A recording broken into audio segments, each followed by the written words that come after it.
Good evening and a warm welcome to all attendees joining us tonight. Welcome to the Career Guidance Seminar organized by the Paediatrics Medical School Alumni Association. I'm Dr. Anjali, pediatrician and lecturer at the University of Paediatrics. Myself and Dr. Gaina Amyabada, consultant endocrinologist and a lecturer in pharmacology also from Paediatrics, will be your moderators for tonight. This Career Guidance Seminar is to provide junior doctors with comprehensive insights into various medical specialties and career paths. The event will cover a range of topics, including medical specialties, as well as careers in academics, research, and overseas work. Additionally, the seminar will also address some important skills like decision-making, life skills, confidence building, and social etiquette. We have a range of speakers lined up today, from very senior, experienced postgraduate trainers to examiners to young specialists who are pioneering changes in their respective fields, to trainees who have just completed their training, offering a range of insights and opinions for you.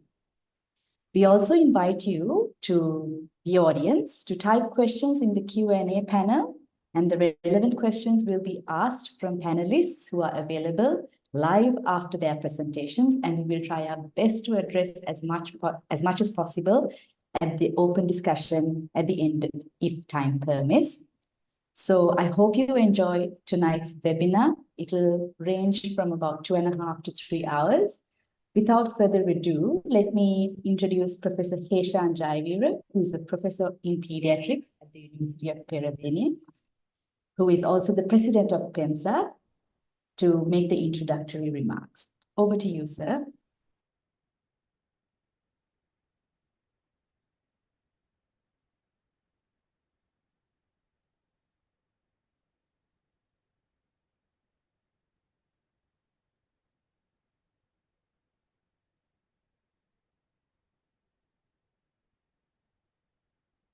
Thank you, Anjali, for those kind words of introduction. So, on behalf of PeMSAA, the Paediatrics Medical School Alumni Association, let me extend a very warm welcome to all those who are joining our Career Guidance Seminar. So, just to talk a little bit about the Paediatrics Medical School Alumni Association, we are actually the first medical school alumni association in the country. And we have been in the forefront of creating a platform for those who are graduating from Paediatrics to come together to support our faculty. We have strived all the time to bring about better outcomes for our undergraduates at Paediatrics by improving infrastructure, and lately, going on to the extent of even, getting together a program to give bursaries for undergraduates who might need financial help. So looking back, I think most of us who are joining here have been direct or indirect beneficiaries of what our previous members have done for us. So looking at our vision for PeMSAA is to enable the faculty, its students, and its alumni to sail far and wide with the winds of change. And with this vision in mind, it's that we have organized this career guidance seminar where we would expect our students, alumni to be able to reach even different other countries in the world. Today's objectives are to give information to our young graduates about the many fields and pathways that are currently available. The resource panel, I'm sure, will talk about positives and negatives of each pathway so that all of you will be able to make a good career choice for yourself. And not only for yourself, I think when you make a choice, you need to think of your family, you need to think about your personal needs, your likes and dislikes, and of course, career goals. Now, at the end of this, no single decision will fit all of you. I hope this will empower and shed light for you to decide on your own so that you will be able to pick up the one that suits you the best and take you to where you would want to eventually go. So although PeMSAA is concerned about the welfare of our undergraduates and our members, we thought we will open this session to all graduates of different faculties so that we will be able to empower all of you. Going on to the overview, as Anjali mentioned, we will cover most of the major specialties, and we will try to give you an idea of the benefits and challenges that lie ahead in terms of the specialty you choose and also other life circumstances you may encounter. We will try to highlight on soft skills that you need to possess as a practicing doctor. And finally, we will also try to give you an unbiased view of what to expect if you're thinking otherwise of maybe working overseas or migrating. As Anjali mentioned, we will eventually have a recorded version made available in our YouTube channel in due course of this seminar. And the YouTube recording will also have some additional recordings of specialties that will not be touched upon in this seminar today. Our resource panel is a diverse group, and majority of them are own alumni. Contributions are coming from our overseas chapters that includes UK and Australia, and our speakers, many of them are postgraduate trainers, and they contribute very actively to postgraduate education in this country. So whatever they say is current, and therefore it will be useful, and they will probably be talking about what happens currently in the postgraduate programs. All of them are contributing voluntarily, and you may be able to clarify doubts if you have any with some of them who would be joining live. None of them have any conflicts of interest. So launching into your career from where you are now, because most of you joining are perhaps completed your final MBBS exam and awaiting internship. Your merit position will definitely count because it will help you to make a reasonable choice. If you have already decided on a career, then of course, with your merit position, hopefully you will be able to choose a place to complete your internship and get Sri Lanka SLMC registration. I will also tell you that sometimes, even though you might have already decided on a career, as your internship progresses, your desire and ambition may change, and you might choose a different career, like what happened in my case. I know for a fact that looking at how trainees come into postgraduate training and how doctors continue into grade medical officers, majority of you will eventually decide to be grade medical officers. And some of you might turn out to work as out of our general practitioners. So whatever career pathway you choose, they will have positives and negatives, and you will be the final judge. So following your internship, you will become a preliminary grade medical officer. And once you have completed 1 year as a preliminary grade medical officer, then if you want to attempt postgraduate exams, you will be able to do so. Eligible promotion to grade 2 will be after completing 2 years in the preliminary grade. But for you to do that, the next bar for you will be the efficiency bar exam, which you need to complete within 2 years. And of course, you will have to complete your medical examination. There is a need for declaration of assets.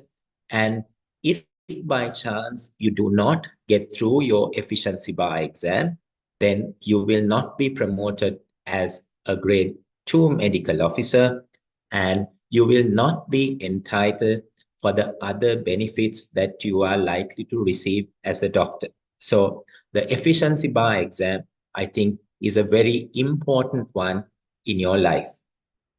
Eventually, confirmation of service will happen after 3 years of age, and you can move on to be a grade 1 medical officer after completing 12 years of service from the time you're promoted to grade 2. But if by chance you get postgraduate qualifications, this 12 years becomes half.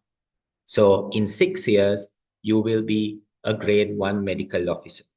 So moving on from grade 2 to grade 1 is that you will get a higher salary, but of course, you also need to complete the NILT course, or the National Institute of Language Education and Training course, so that you will fulfill the criteria to become a grade medical officer. So what are the pathways that you will have? As I mentioned, majority of you might remain as grade medical officers, and those who are working as grade medical officers either could be working in hospitals, that's in the curative sector, or you might be in primary healthcare in the preventive sector. Some of you might decide to do postgrad and embark in the specialist pathway. A small majority will join the universities as career academics because there are new universities coming up. I know there will be higher opportunities. Some of you, again, a small percentage, might want to seek employment overseas. Some of you might decide to resign from the Ministry of Health and then go entirely into the private sector, either to a private hospital, or you might want to do something of your own. And there will be a very, very small number who might think being a doctor is not the right thing for me. I want to go on a different pathway. So to have a contented life, your career pathway itself is not enough. I believe with experience, I can tell you, you need to have resilience, you need to be honest, and you need to take responsibility and work hard. In doing so, good communication skills with your peers, with other subordinates in health service, with your patients is very, very important. And not only that, it's very important that you manage your finances very, very carefully so that you don't end up with undue stress in life.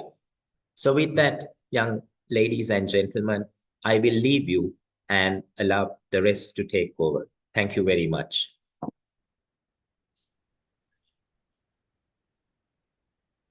Thank you, sir. The first discipline that we will be exploring today is medicine and its available subspecialties. Our speaker is Professor Arjuna Madakama, Professor in Diabetic Medicine at the Department of Medicine, University of Peradeniya. Professor Madakama has recently completed his tenure as the chairperson of the Board of Study in Medicine at the Postgraduate Institute of Medicine, University of Colombo. He is also an examiner for the MRCP PACES examination. Although he was unable to join us live today due to other commitments, he has kindly shared a recording of his presentation. Please join me in welcoming Professor Madakama through his recorded session.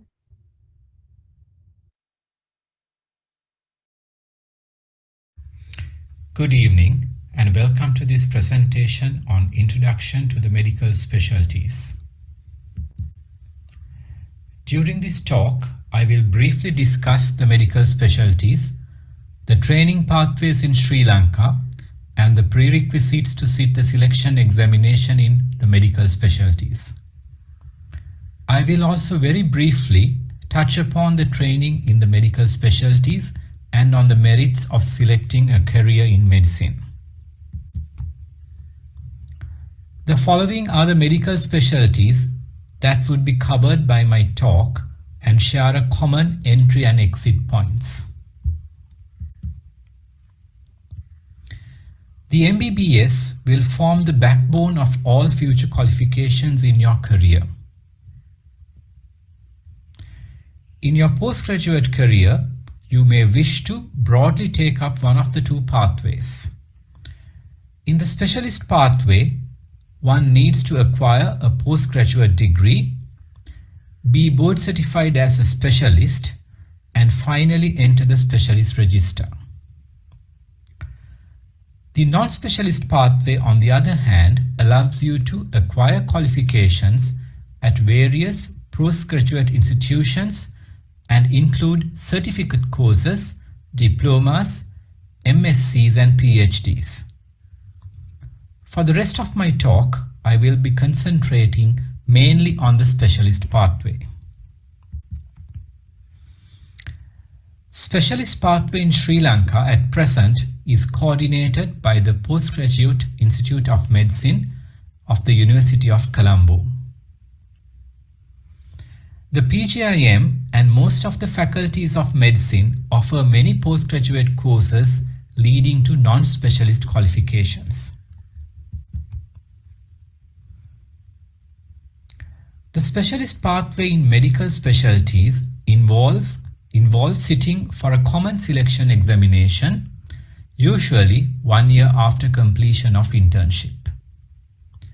Once selected into the program, there will be 2.5 years of pre-MD training, followed by the exit examination called the MD. To be a specialist, there will be further training of a variable length according to the specialties leading to board certification. So when do you make your choice of a career? Is it just after MBBS, at completion of internship, or later on in the post-intern career? I would strongly suggest that you must move forward right now in planning your career. However, bear in mind that the internship will also sway you in one direction or another and may change your choice of career later on. The details of all specialist programs in medicine at the PGIM is governed by this document, accessible freely at the PGIM website. It is called the prospectus and governs the entry, training, the exit examinations and the post-MD training up to being a specialist in the chosen specialty. The MD, leading to specialization in general internal medicine and other specialties, consist of 4 stages. The stage 1 or the registrar training lasts for 2.5 years. The stage 2 is the MD examination. The stage 3 is the training one receives after passing the MD, also termed the post-MD training, which includes an overseas training as well. The total duration of training will vary from specialty to specialty, the minimum being 4.5 years and the maximum being 6.5 years.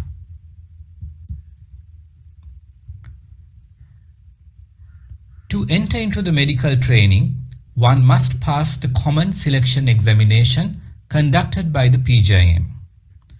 The PGIM conducts 2 examinations every year, in March and April, and also in October and November. This is advertised by the PGIM by a circular letter. The maximum number of attempts is limited to 6 attempts for a candidate. The prerequisites to sit the selection exam in medicine and geriatrics include that you hold a medical degree registered with the Sri Lanka Medical Council, to have completed an internship recognized by the Sri Lanka Medical Council, and also complete 1 year of work experience in Sri Lanka after internship. And it will also include a medical clearance and any other PGIM requirement. It is extremely important to note that one must have 6 months experience in general medicine as an intern house officer, and in case you do not have that, another 6 months of experience as a full-time medical officer after internship, which includes both inpatient and outpatient care with first on-call commitments in a specialty like general medicine, cardiology, clinical oncology, dermatology, gastroenterology, and many other specialties as listed on this slide. This will definitely have a bearing in your selection of your internship units if you intend to pursue a career in medicine. The selection exam in medicine consists of a written component consisting of 2 papers in biomedical sciences or basic sciences and another in medicine. The biomedical sciences paper will consist of 60 questions, and the general medicine paper will be in 2 parts. Part A, a true-false type of paper consisting of 40 questions, and another 1-hour paper of the SBA type with 30 questions.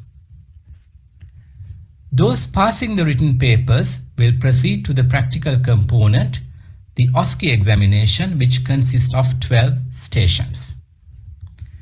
Generally, 57 candidates will be selected for training in medicine at each exam. This is an overview of the pre-MD training program, which consists of 18 months of training in internal medicine, followed by 48 weeks of training in specialties. During this entire period, the trainee will face several continuous assessments and be assessed on several other skills and competencies as well. At the end of the 2.5 years of training, the trainee will face the MD medicine examination. Those successful at the MD will proceed to the post-MD training. The specialty will depend on your performance at the MD and will be selected by merit. The post-MD training consists of variable length of local training as shown in the slide, with the least number of years being in general medicine and the most number of years being in cardiology and nephrology, with at least 1 year of overseas training.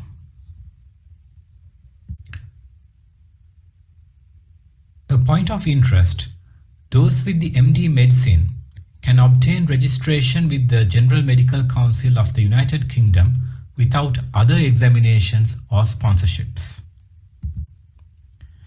A word about the non-specialist training in the medical specialties. Examples include a diploma in tuberculosis and chest diseases, MScs in clinical pharmacology and in toxicology. These programs do not ensure career progression into a specialist. At present, it does not allow you to remain in a chosen specialty either. Therefore, these postgraduate qualifications only help you in the pursuance of personal interest or help you obtain your grade promotions in the Ministry of Health. Thank you and wishing you all the very best for your future.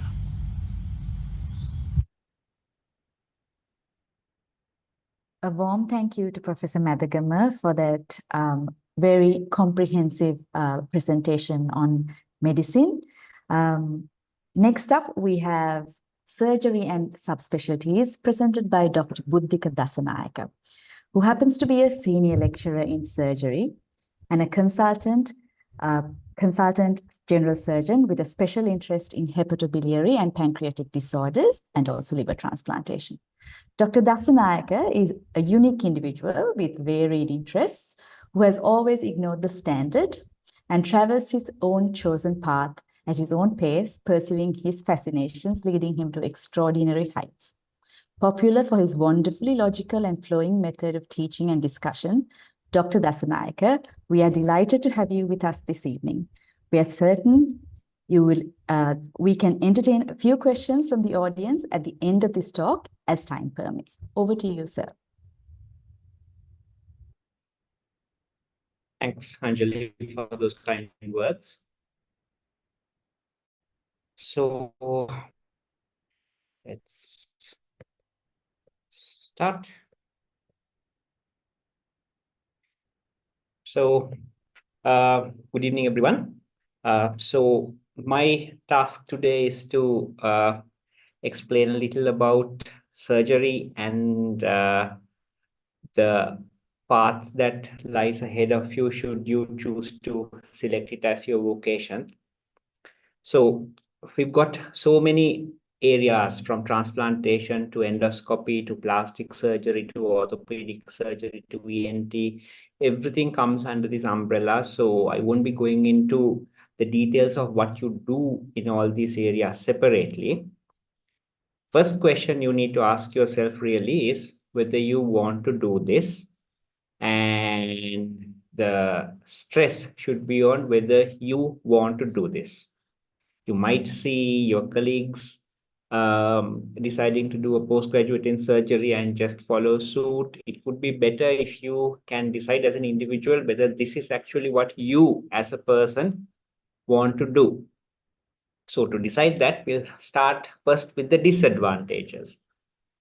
It's a relatively long postgraduate program. It will probably eat up between 5 to 8 more years of your life. And if you decide to go into any postgraduate, obviously your earning opportunities in private practice get limited during your training period, and so that's going to be limited. You will have quite hectic work hours and lots of on-calls with casualties, trauma, etc. And you need to remember that you're not a student anymore, you're not studying full-time, so it's always going to be difficult to balance your work time, study time, and the time that you have to devote to your family, etc. So these are some issues with surgery. And another important thing is sometimes in surgery, unlike in some specialties, you might have to work more the more experienced you get, because there will be some things that can't be managed over the phone and someone more experienced has to be called in to handle it by herself or himself. So those are some of the disadvantages. Advantages largely depend on what kind of person you are. Do you like pushing boundaries? Do you like the kind of tactile feedback you get from using your hands and using them well? Do you like fixing things as much as you enjoy healing people? You'll need to find out answers to these questions about yourself before you decide on whether surgery is a good thing or not for you. Also, there is a satisfaction you get from improving clinical services, being a team lead in any unit, as in any postgraduate program. You might enjoy teaching and educating people. And of course, there is the income factor as well. It's certainly not the best paying of subspecialties, but certainly you do earn a comfortable amount if you decide to go into private practice as well. So the Postgraduate Institute of Medicine is the sole organization that is responsible for specialist training in surgery, and board certification from the PGIM is mandatory. And once you do your MBBS and you decide to study to be a surgeon, you could become an orthopedic surgeon, you could become an ENT surgeon, you could become a general surgeon whose special interest is in one of these areas: upper GI, HPP, lower GI, etc. You are named as a general surgeon, but you have to declare a special interest in one area, although you will be practicing across all areas.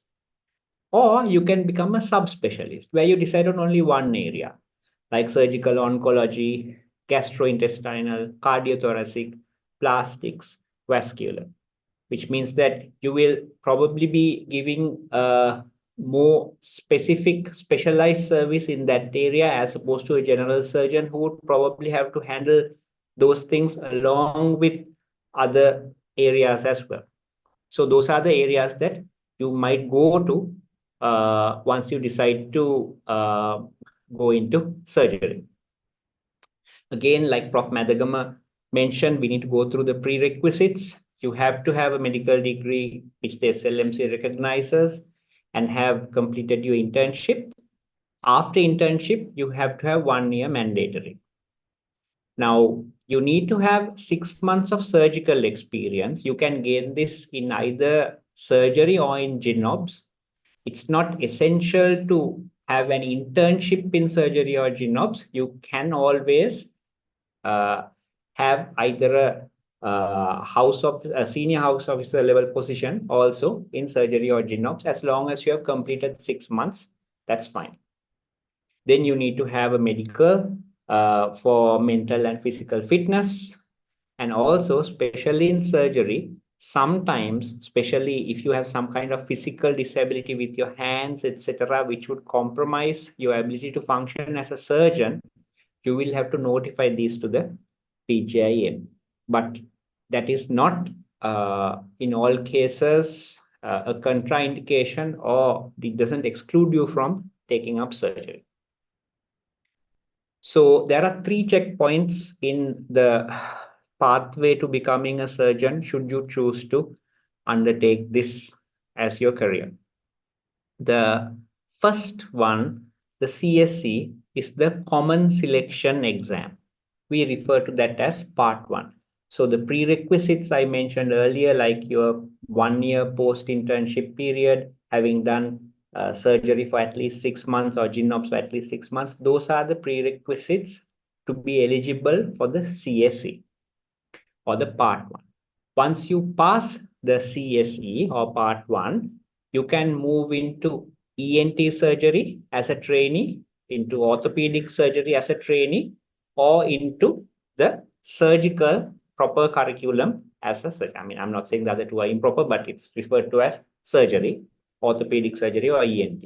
ENT and orthopedics branch out very early in the training. Now, after this, you become a registrar. And that is your first part of your local training. The period depends according to the area you go in. It's around 3 to 3.5 years, right? And during this time, once you have gone through your exam, you are called a registrar. This is considered to be your pre-MD training as a registrar.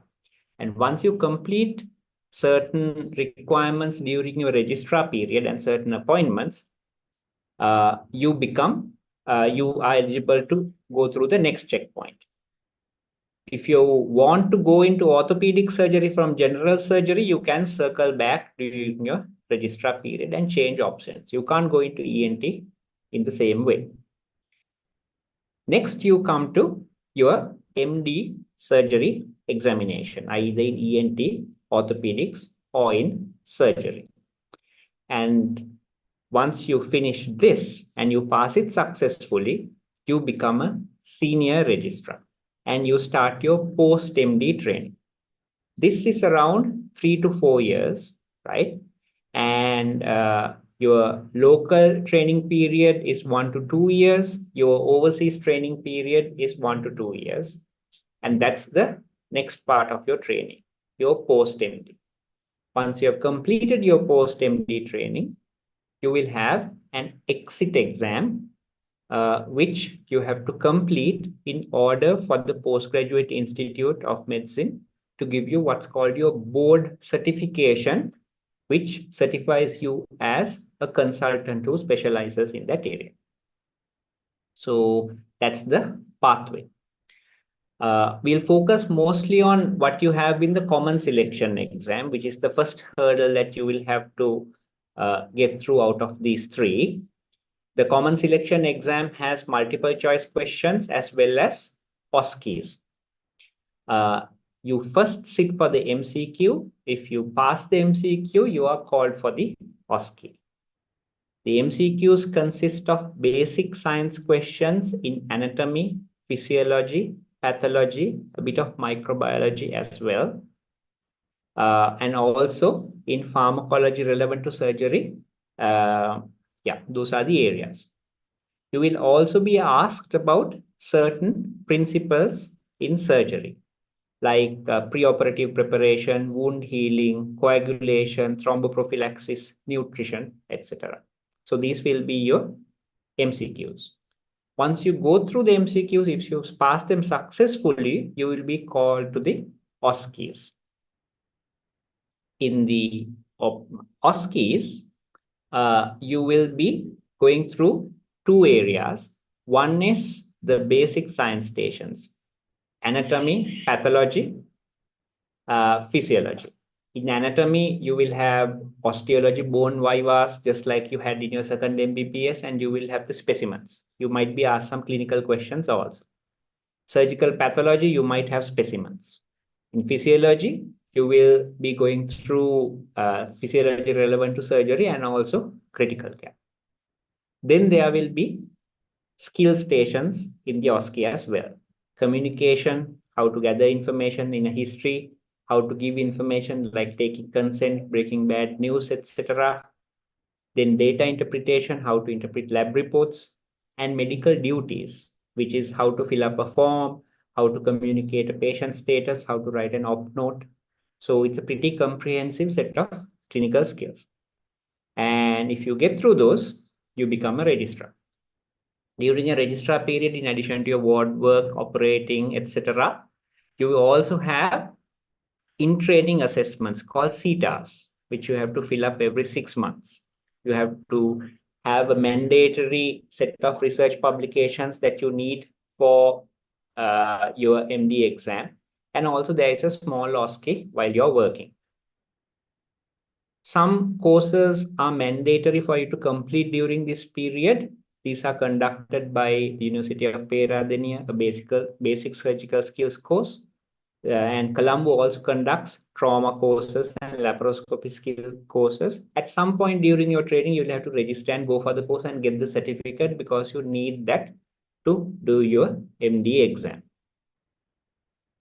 Then once you have completed your registrar training period and you have completed all those requirements, you can sit your MD examination.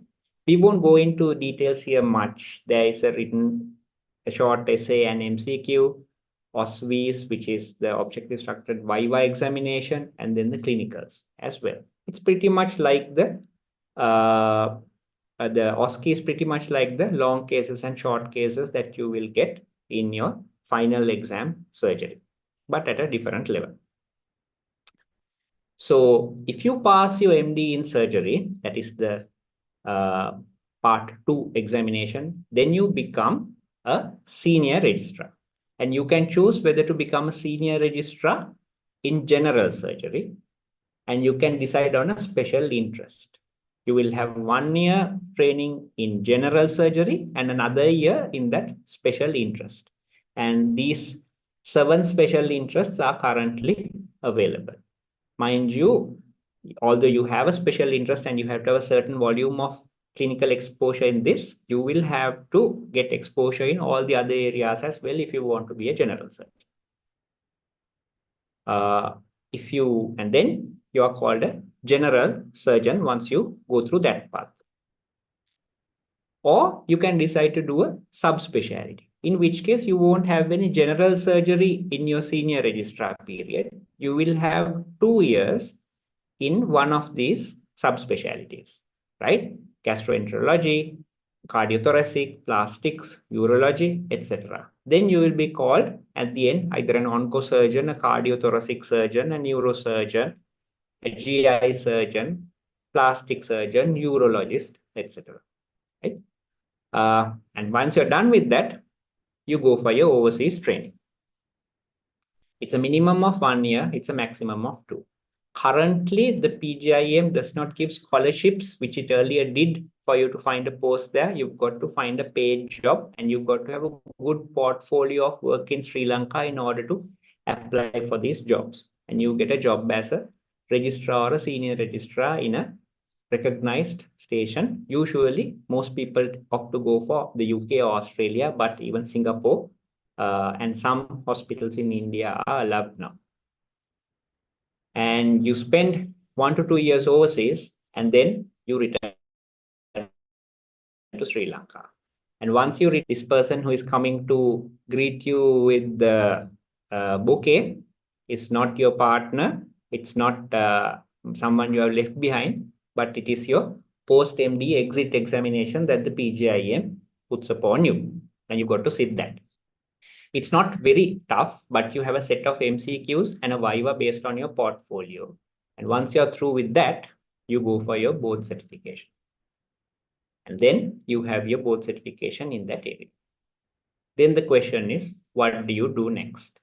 So like Prof. Heshan mentioned at the start, you can join a ministry and you will get a vacancy based on seniority, either as a general surgeon, ENT surgeon, orthopedic surgeon, or as a subspecialist. You can join a university, or you may decide to resign and work in the private sector alone. How do you prepare for all of this? Lastly, most important thing is to read the prospectus, the entry criteria, examination format, etc. Find a group. This is not an exam that is easy to do alone. There will be plenty of study courses. University of Peradeniya offers a training course in the MD, which is a weekend course which lasts for about 8 weeks. The University of Colombo also offers a shorter, quicker course.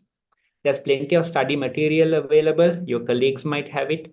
Some university bookshops tend to have it. The University of Peradeniya bookshop does. The University of Colombo 520 canteen, the bookshop there has lots of study material. And most importantly, you've got to manage your time. Remember that this is different from all the exams you have done as an undergraduate. You're not a full-time student anymore. You've got to devote part of your time for this while carrying out your job in the hospital, while maybe managing your family work, tending to your parents, all that. And it's far more difficult than when you are a student from 8 a.m. to 8 a.m. the next day. And balancing that is probably the most challenging thing that you will face during this program if you decide to embark on a career in surgery. The University of Colombo PGIM website is a very useful resource. Do go through it. The prospectus is available there. And I'm happy to answer any questions at the end. Thank you.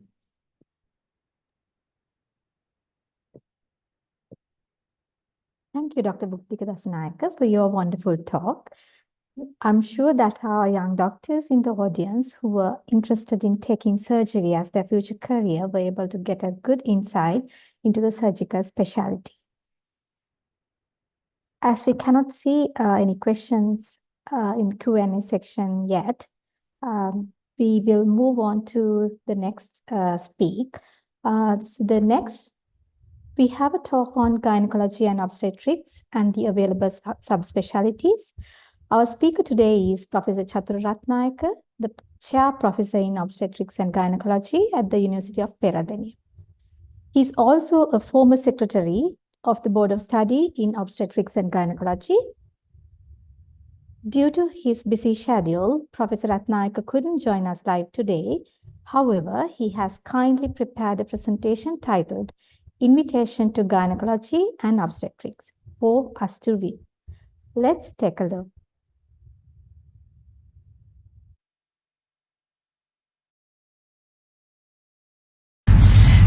I'm Professor Chathura Ratnayake, currently the Secretary to the Board of Study in Obs and Gyn in PGIM.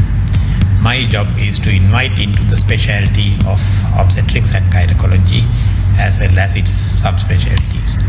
So why should we do Obs and Gyn?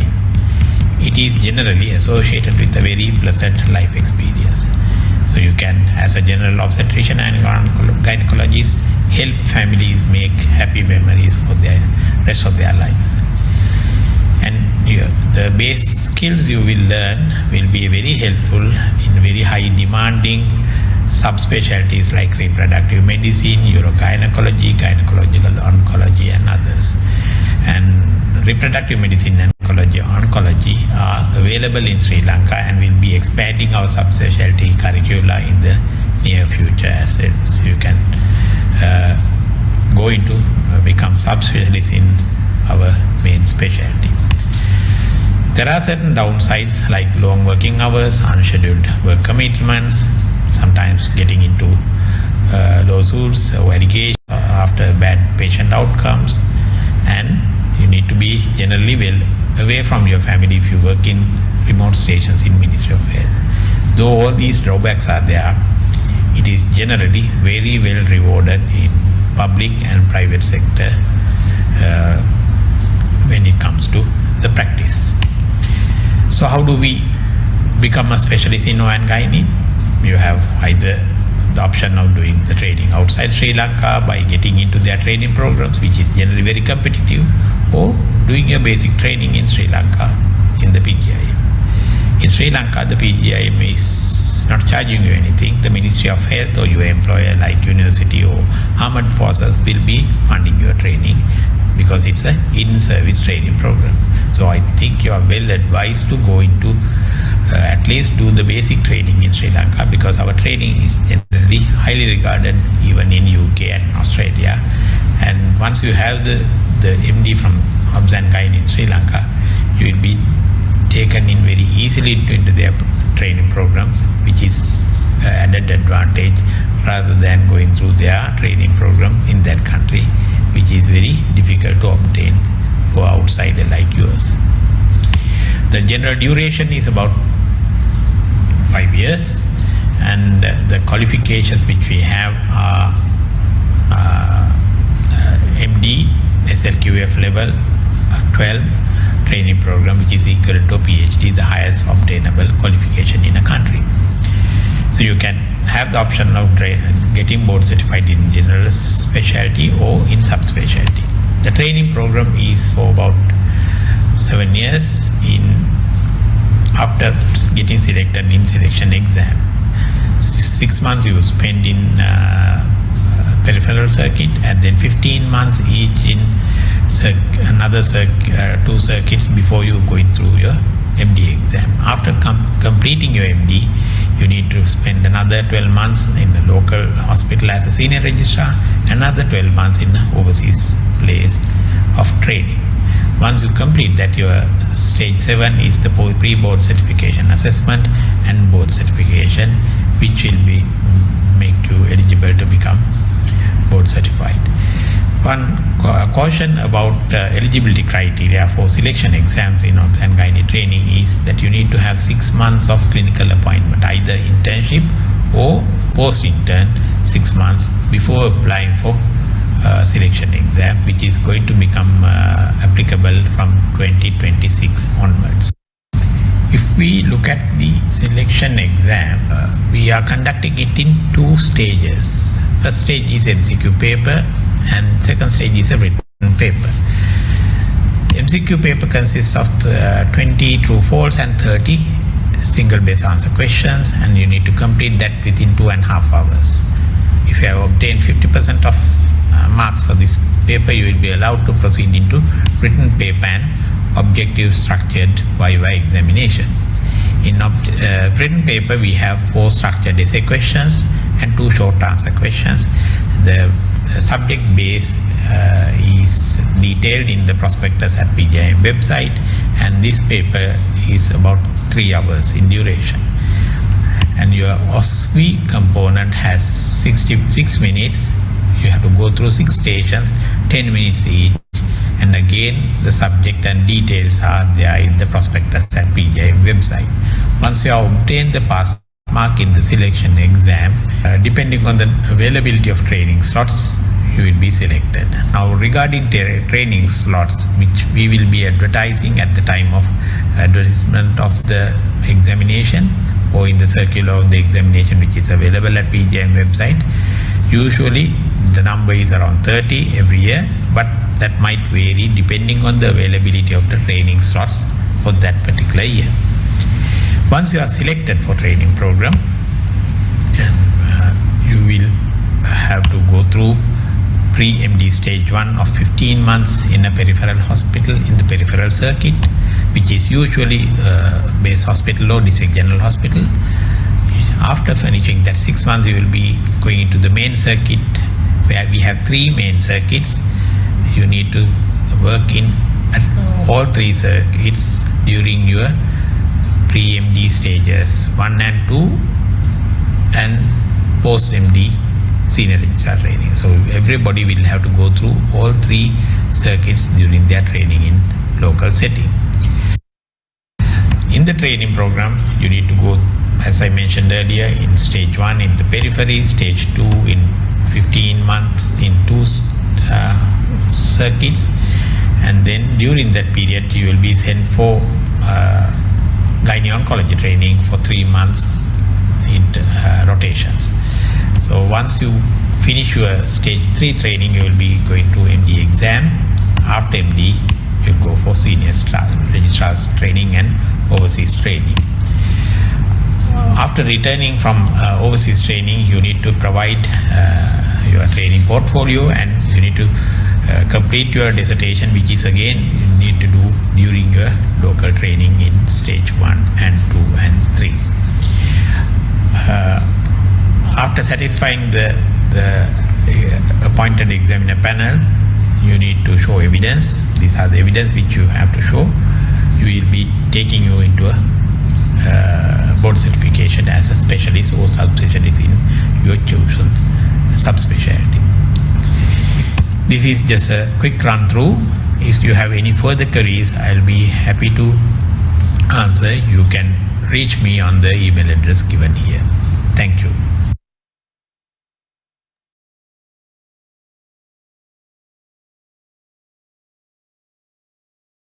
A warm thank you to Professor Chaturaratnayake for that comprehensive presentation. Next up, we have Professor Heshan Jayavira himself, who, as I mentioned earlier, is a professor in pediatrics at the University of Peradeniya and is a past secretary at the Board of Study in Pediatrics of PGIM. I welcome him to speak to you on pediatrics and subspecialties. He is well known for his strict work ethic and excellent training, and is one of the most humble, quiet achievers in the field of medicine. He has immeasurable leadership qualities and many more attributes, but I was strictly asked by him to keep it short. Therefore, without further ado, I'm delighted to invite Professor Jayavira to talk to you all about a career in pediatrics. Over to you, sir.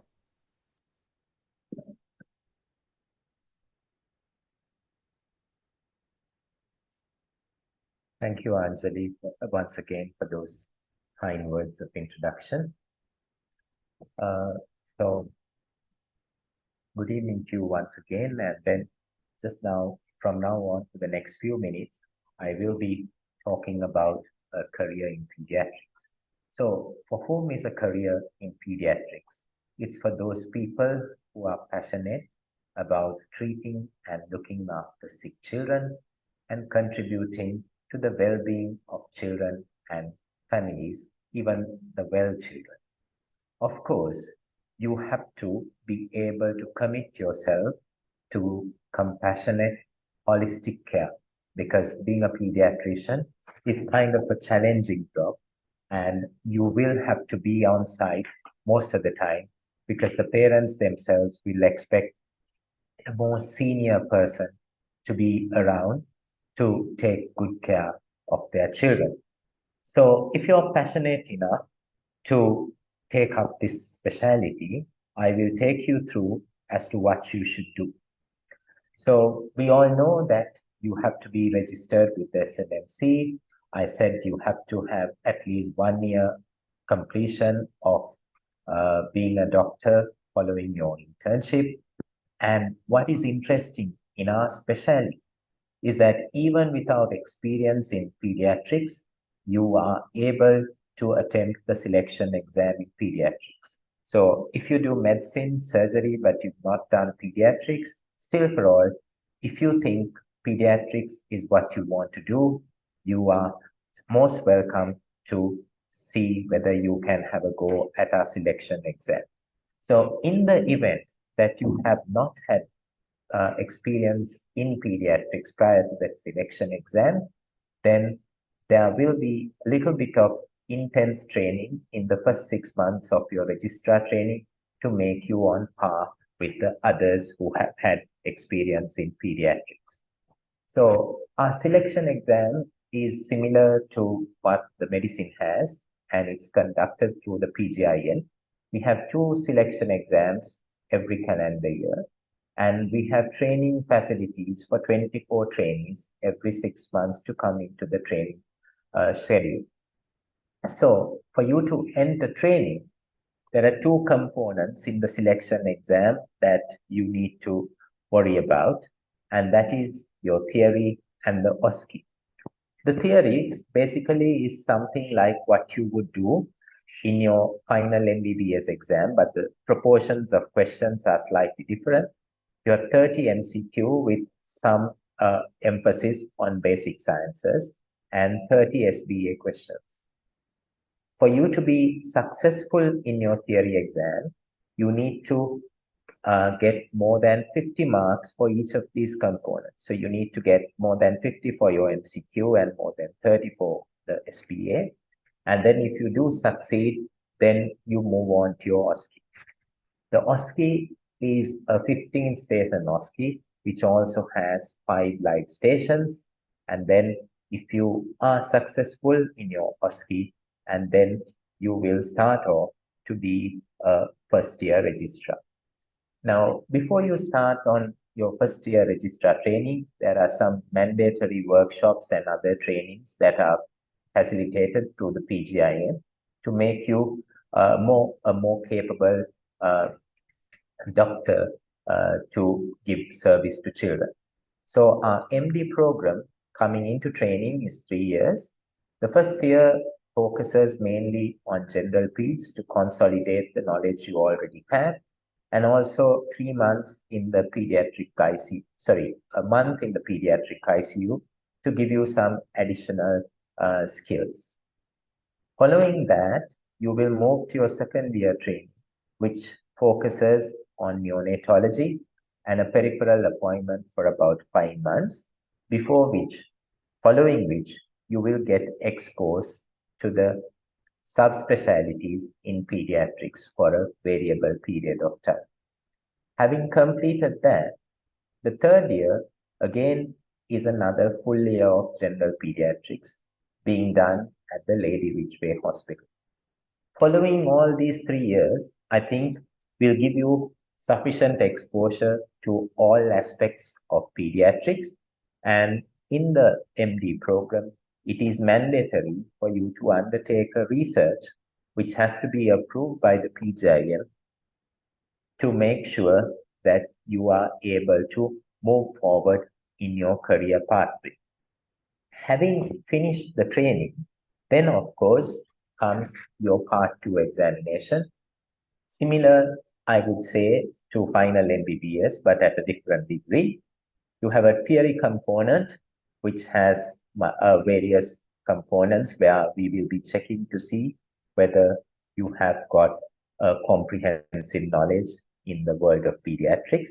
And if you are successful in your theory, then you will move to the clinical component.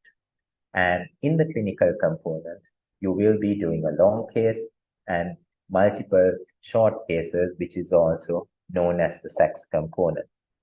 So if by chance you succeed in the clinical examination, and then you move into your post-MD training. Where you go in post-MD training is basically determined by your merit position in the Part 2 exam. Because in the current allocations that are given through the ministry, we have about 1/3 of people passing out from the Part 2 examination, taking on general pediatrics. About another 1/3 will take up neonatology and intensive care.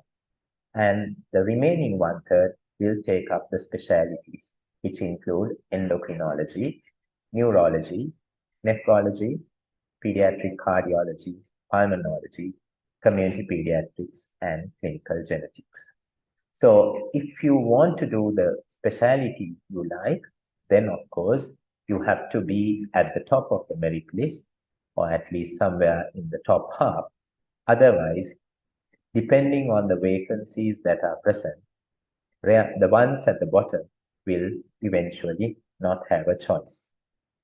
So what is there for the future? I think in the near future, gastroenterology and rheumatology will become newer subspecialties which will be introduced into training, and the post-MD training locally varies depending on the chosen specialty, and it ranges from about 1.5 years to about 2 years. Following which, you need to move on to your overseas training. For general pediatrics, the mandatory period is 1 year overseas training, but for the subspecialties, again, it will vary from 1.5 years to about 2 years.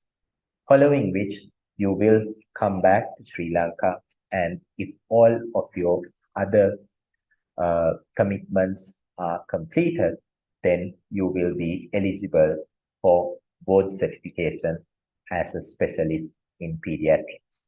And as Buddhika mentioned, depending on your seniority, you will be placed within the ministry, or there will be a small group of people who will be joining the university positions, and yet another small group who will decide to resign from the ministry and work completely in the private sector.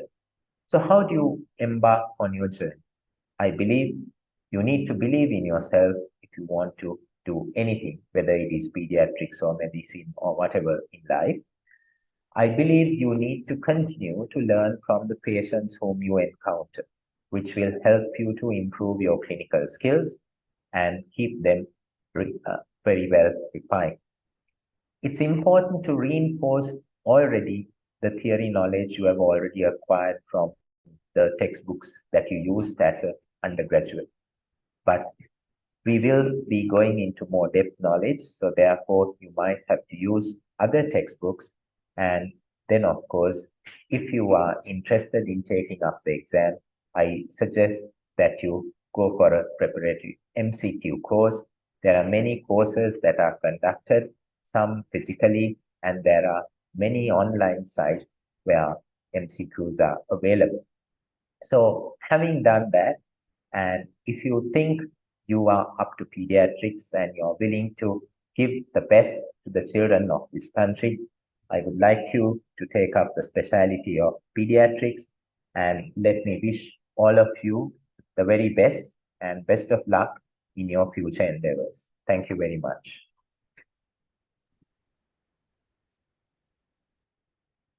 Thank you very much, sir, for your wonderful talk. I cannot see any Q&As in questions in Q&A so far, but we are happy to take in any questions as we move on. Now we'll move on to the next talk. You're going to hear about psychiatry and its available subspecialties. Our resource person today is Dr. Sayuri Pereira, a senior lecturer in psychiatry at the University of Peradeniya and a consultant psychiatrist. Dr. Pereira is the current director of the Counseling and Psychological Support Unit at the University of Peradeniya, a unit she was instrumental in establishing. She dedicates a significant amount of time to student care and is both a postgraduate trainer and an examiner. Additionally, she is the immediate past secretary to the College of Psychiatrists. Unfortunately, due to other commitments, Dr. Pereira couldn't join us live today. However, she has kindly provided us with a recording of her presentation.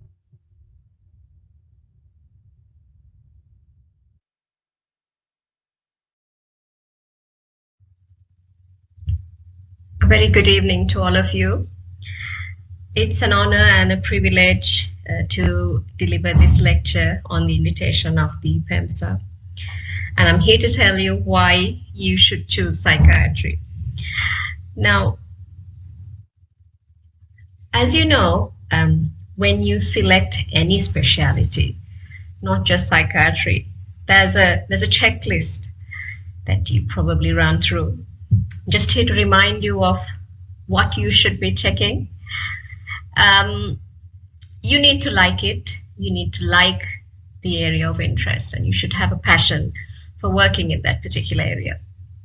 And you should also balance this with the level of patient interaction. Some of us prefer a lot of patient interaction, while some of us don't. And look at the balance between how much of clinical involvement is necessary, and then look at how much of time you can invest. That's another very important balance. And then look towards yourself. Look at what you're good at. Are you good at communication? Are you good at technical skills? Are you good at administrative skills, hand skills? So check on what you are good at as well before you make a decision. Now, what does psychiatry have to offer that perhaps other specialties don't, to put it that way? You have a very high level of doctor-patient interactions. You've been through this, you've experienced this as students. You also will realize that there are emergencies, but emergencies are few and far between. To date, we don't have any major invasive treatments. But, you know, the clinical load is heavy. It always will be heavy. And you can run your unit with very little equipment. And we'll speak about this later. There's a lot of demand for psychiatry, both locally and internationally. And of course, gives you quite a good pay packet after 4 p.m. And there's a lot of research opportunities just waiting out there. So how do you start? If you want to take up psychiatry, this is how it works. You will have to face an MD Psychiatry Part 1 exam. So that is like a screening exam.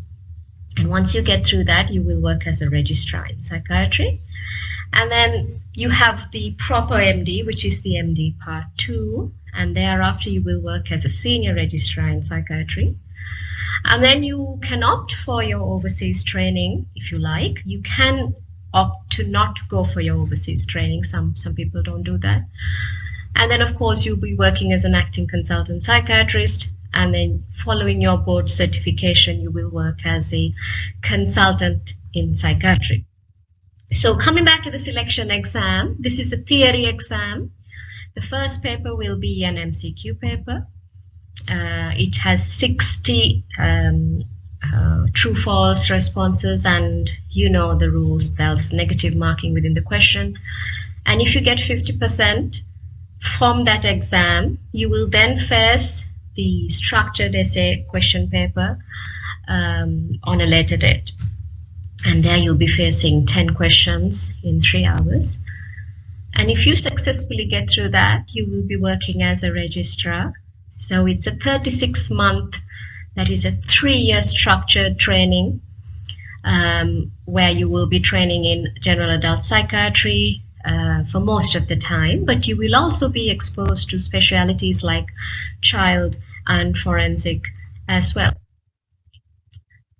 So here are the subspecialties: addiction psychiatry, community psychiatry, liaison, old age, and psychotherapy are some of the options that you can take up in the 3rd year as a registrar. Then if you successfully complete 3 years as a registrar, you are eligible to sit for the MD Part 2 exam. Okay, so what A indicates is satisfactory completion of stage 1. Stage 1 is your training as a registrar. And you, in your 2nd year as a registrar, you will have to face an OSCE, which is a observed clinical examination station. You have to successfully pass that, and you have to successfully submit a casebook comprising 10 cases. So if you have all 3, you are eligible to sit the proper MD or the MD Part 2 exam. And that has theory as well as clinicals. Theory comprises multiple choice, structured essay, and a very long comprehensive essay of 1 hour. And these are the details on the MCQ and the SCQ paper if you are interested. And then you have the clinical component in Part 2. You have a long case where you spend 1 hour with the patient, and then you present to the examination panel in half an hour. And then you have 2 short cases, which are both observed in front of examiners. And then you have a viva as well. It all comes to which contributes to your total mark. And then your training as a senior registrar. If you're doing general adult psychiatry, this is how it works. But you can also choose child and forensic, old age, any of the subspecialties that I mentioned. And there the SR training period is more prolonged, it's 2 years. But if you do general adult, your SR period is 1 year. So if you want to become board certified, that is recognized as properly as a consultant psychiatrist, you need to complete the MD. What I mean by MD here is the MD Part 2 exam. And then you have to complete your local and your overseas training. You have to submit a dissertation by research, which is ideally done during your SR period.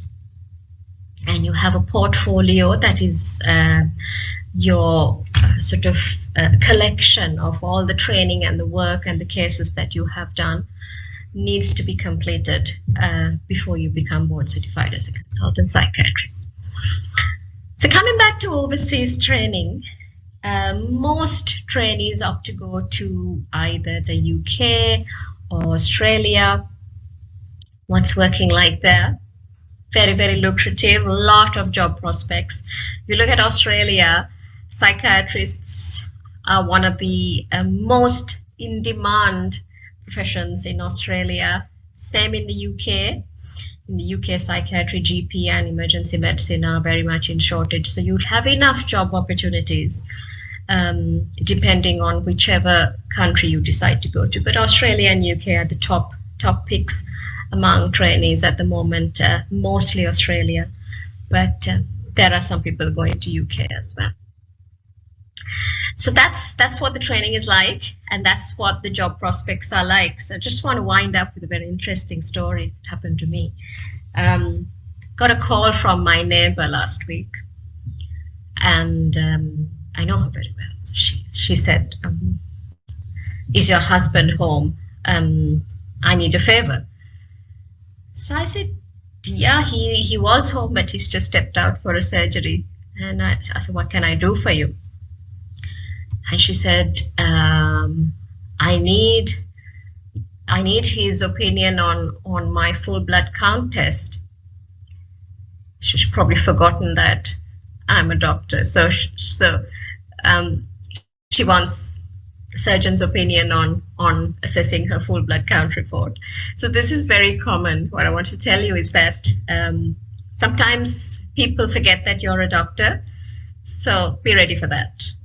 Just take it with a pinch of salt, and don't get offended. People will confuse you with psychologists. People will not think that you're an actual doctor. Take it all very lightly and don't get offended, because you're going to carry a huge load of patient problems in your head. So don't let minor things offend you, and be quite relaxed and composed in your general demeanor. It helps when interacting with patients and making important decisions. So thank you very much. And as always, remember, whatever specialty you choose, I'm not saying psychiatry is the best, but there's no health without mental health. So keep that in mind. It's a very important slogan that the World Health Organization has released. So keeping all of that in mind, here's wishing you all the best in whatever career you choose. Choose wisely and have no regrets. Thank you very much.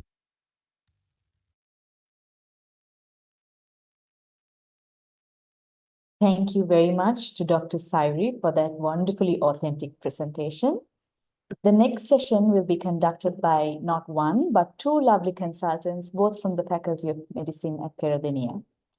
Professor Vasanthi Pinto, the Chair Professor of the Department of Anaesthesia and Critical Care, and the current Dean of the Faculty of Medicine Peradeniya, is unfortunately unable to attend today due to unforeseen circumstances. However, she has arranged for two young competent consultants to fill in her shoes to speak on anesthesia and emergency medicine.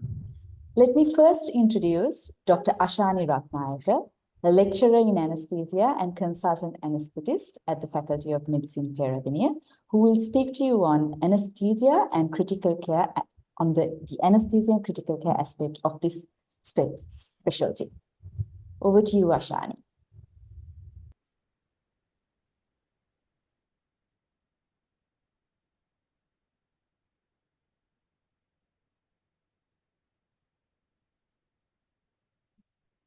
Thank you very much, Anjali. So I will be talking about anesthesiology and critical care stream for you all. This is basically a very practical field that we have to encounter every day.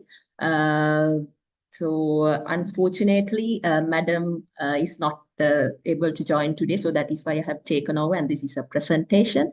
And one thing we are good at when you're talking about who's an anesthesiologist, we like to boast ourselves. So it says cute enough to take your breath away and smart enough to bring it back. And there are so many things like that. So we like to boast about ourselves. Actually, we are good at taking breath away also, and also can give it back as well. So what we actually do, we can pre-assess patients for the fitness for the surgery. So actually the surgeons and also the VOGs has to be in good terms with the anesthetist. And also we can make them sleep, sedate or unconscious or anything. And we can manage the physiology, and then again, we can make them awake. And also we relieve pain and manage very sick patients in ICU, saying that all the other specialties have to be in good terms with you, because they need ICU beds all the time. So that's a good thing. And you have to attend emergencies. You have the capability to attend emergencies in any place.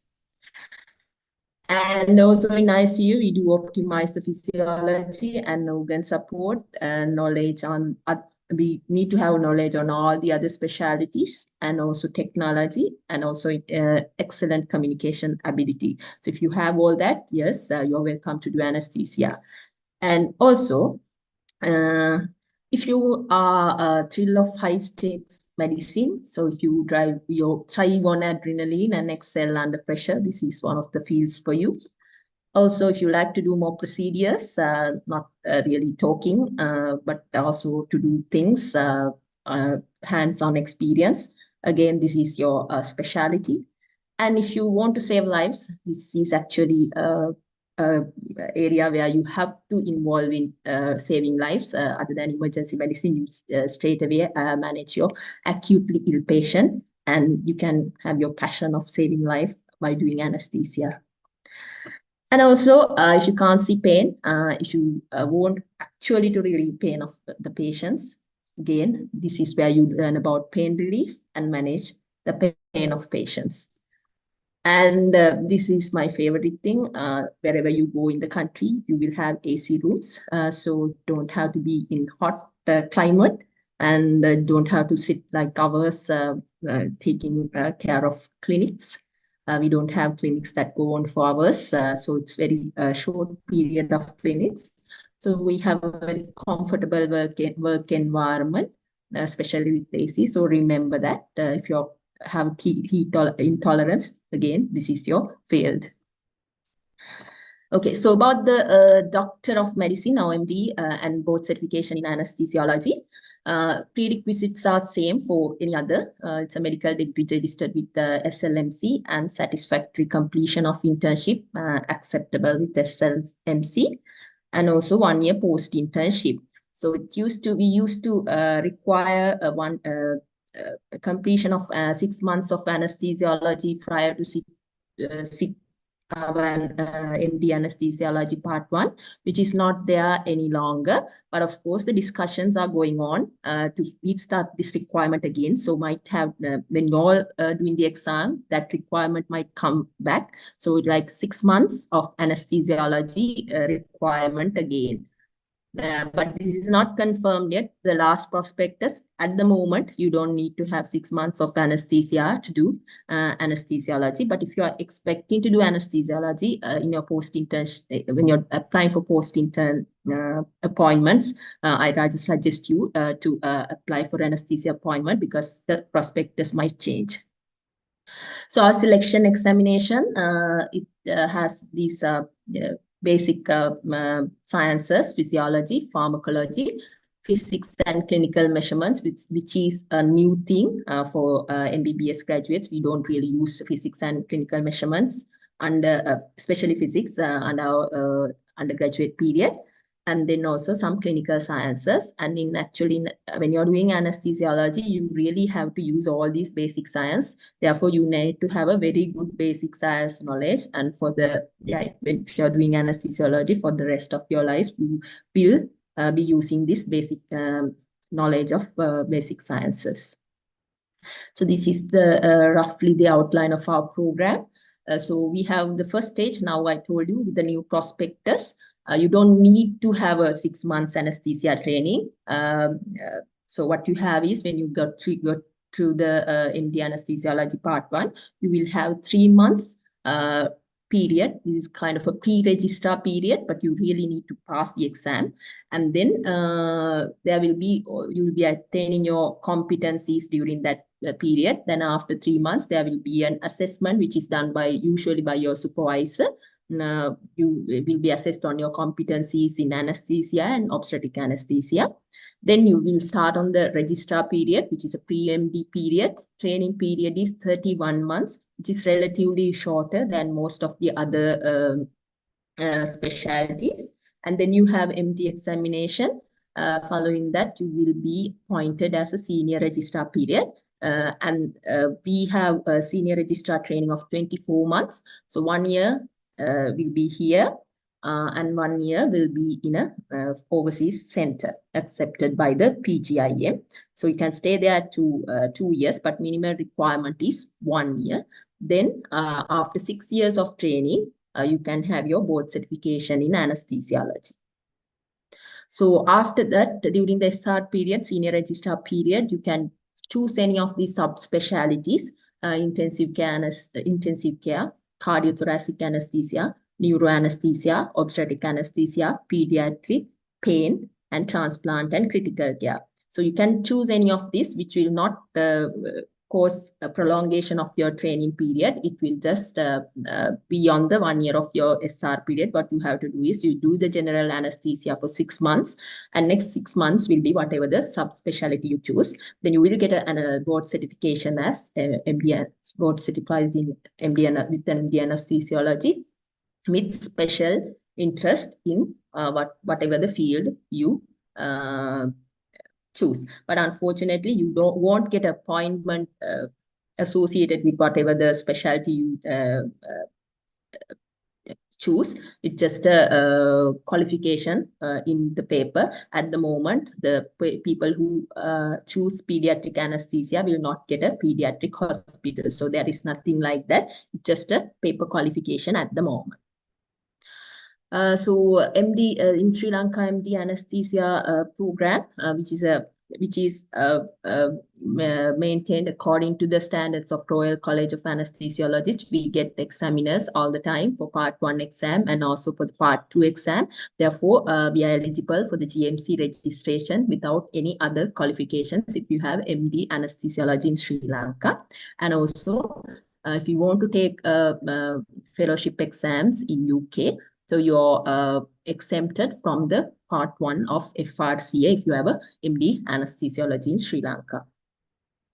So in addition to that, addition to this MD pathway, there are other 2 pathways associated with the anesthesiology field.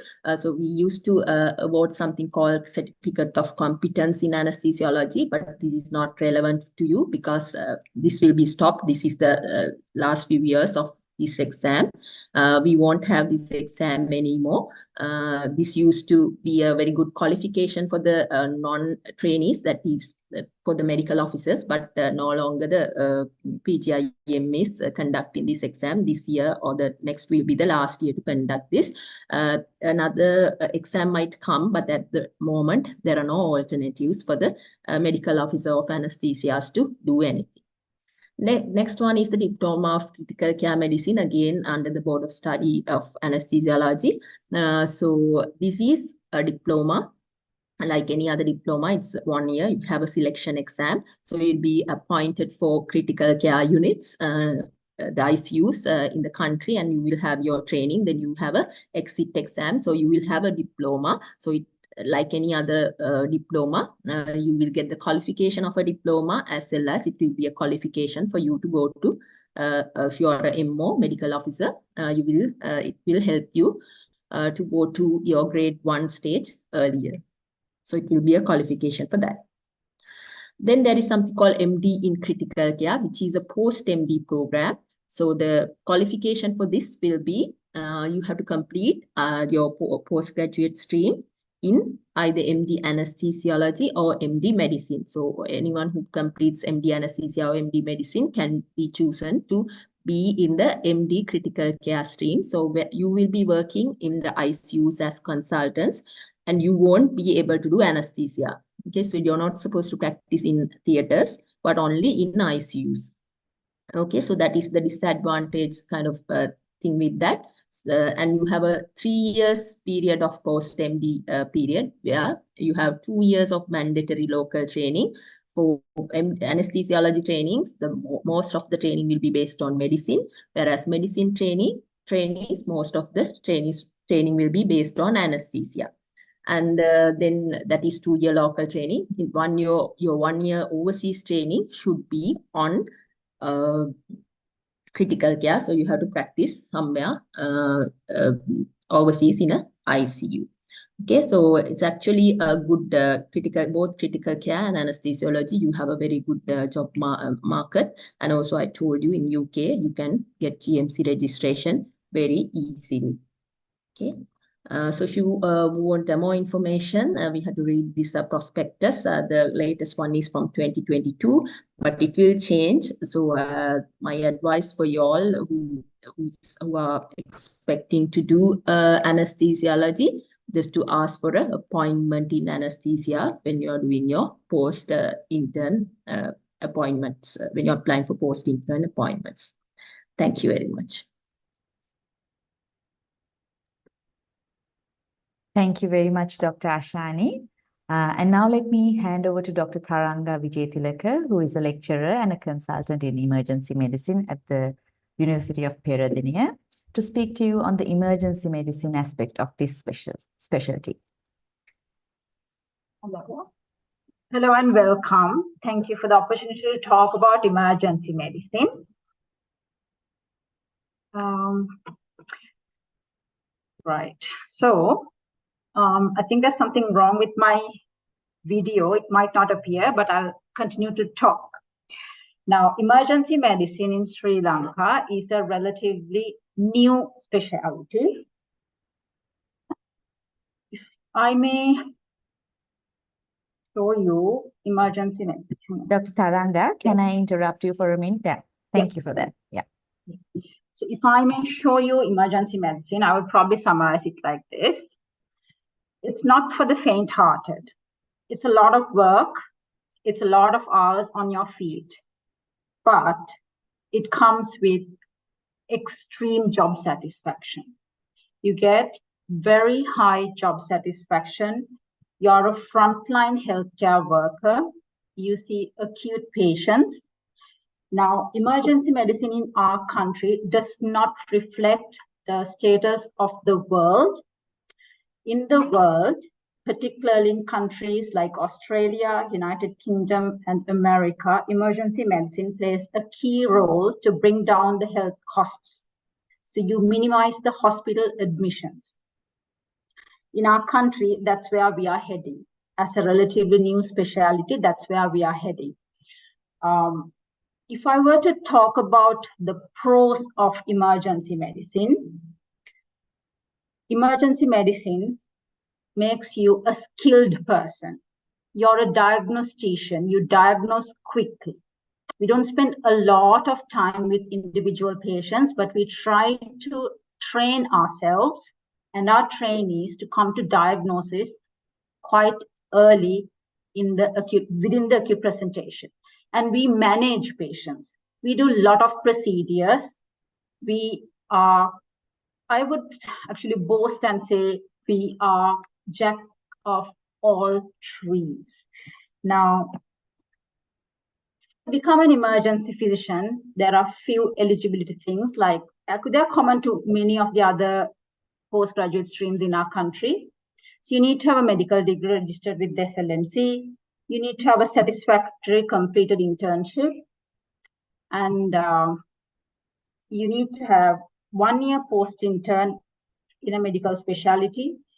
You can be a academic institution applicant as well. The selection examination is based on knowledge in anatomy, physiology, pathology, clinical chemistry, pharmacology, and clinical measurement. Your Part 1 examination consists of a single best answer question paper along with an essay paper and an OSPE. So there are no maximum number of attempts. You can attempt Part 1 examination as many times as you like. Upon successful completion of your MD Part 1 exam, you will become a trainee in emergency medicine or simply a registrar in emergency medicine. Now, your pre-MD training or your registrar period is going to last for 2 years and 8 months. We generally talk in terms of years. Your first year is basically anesthesiology, critical care, the specialties that give you a lot of skills. In your second year, you do a lot of subspecialties. In your third year, your training is pretty much based on emergency care and trauma management. Now, during your registrar period, you will be rotating through almost all the specialties. We would prefer, as an emergency physician who has worked abroad, I would prefer this rotation to change, which might happen in the future where you spend more time as a registrar in the emergency treatment units. It might change by the time y'all come as registrars. Upon completion of your registrar training, you sit the MD examination, which consists again of single best answer questions, OSCE, then short clinical cases, and a written paper, structured essay. If you pass your MD examination, you begin your registrar in emergency medicine, where you do 1 year local rotation and 1 year overseas rotation. So your local rotation is divided into 6 months of multidisciplinary A&E, 3 months of pediatric A&E, 3 months of peripheral A&E. After 6 months into your senior registrar period, you can opt to go out of the country for your overseas training. You need to have minimum of 1 year overseas training, but you can stay up to 2 years. After returning, you need to, if you have any balanced senior registrar training to do, you do that. And during this time, you have to do a research project, an audit, and publish them. Upon successful completion of all those components, you are eligible for board certification. Your board certification is done through a Viva component. You go and sit with your examiners, and you have to maintain a portfolio. Actually, there are 2 portfolios. You have one portfolio for your registrar training period. You have a separate portfolio for your senior registrar period. Your registrar portfolio is assessed in the MD examination. Your senior registrar portfolio is assessed at board certification, and they might question you regarding the cases and things in your portfolio. Now, our portfolios consists of a record of all the appointments we have done, and it also reflects what you have done to improve the specialty. It also reflects how much you have read regarding your specialty. It includes the procedures you have done, the new technology you have been exposed to. It also includes your clinical skills, your communication skills, your presenting ability, and how much you have done, contributed in teaching. So our portfolio is quite comprehensive, and our training is also quite comprehensive and quite demanding. But if you look at the faces of our trainees, you would see a lot of them smiling, not only locally, but in overseas training as well. Although emergency medicine is regarded as a high demand area, it gives you a lot of job satisfaction. Burnout rates are high among the emergency medicine doctors, but most of the people who choose emergency medicine as a career specialty have other interests in life that keeps a good work-life balance. During your training period, particularly for ladies, it will be a little difficult to balance your household. But having said that, I'm delighted to tell you most of our trainees currently are female, and they do exceptionally well. Now, emergency medicine practice in other countries is a tiny bit different from what we do here. In other countries, particularly Australia and United Kingdom, where our senior registrars go for foreign training, they have dedicated work hours and they don't generally do on-calls.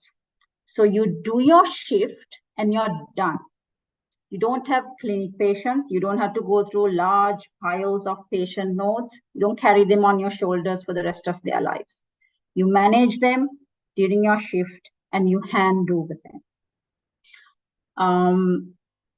If you were to consider your migration, now emergency medicine jobs are quite they are available in UK, in Australia, even America. They are opening up for international medical graduates. Emergency medicine is a high paid job. You can, if you have done emergency medicine in Sri Lanka, Australian College of Emergency Physicians would exempt you from some of the training. You can become a specialist in Australia after 1 to 1.5 years, with or without an exam. Some of the trainees only have to do a supervised practice. Some have to do an OSCE component. If you don't want to become a specialist in another country, but just to work as a CMO, you can still do that with the emergency medicine training you gain locally. So if you want any more details, I would suggest that you read the prospectus.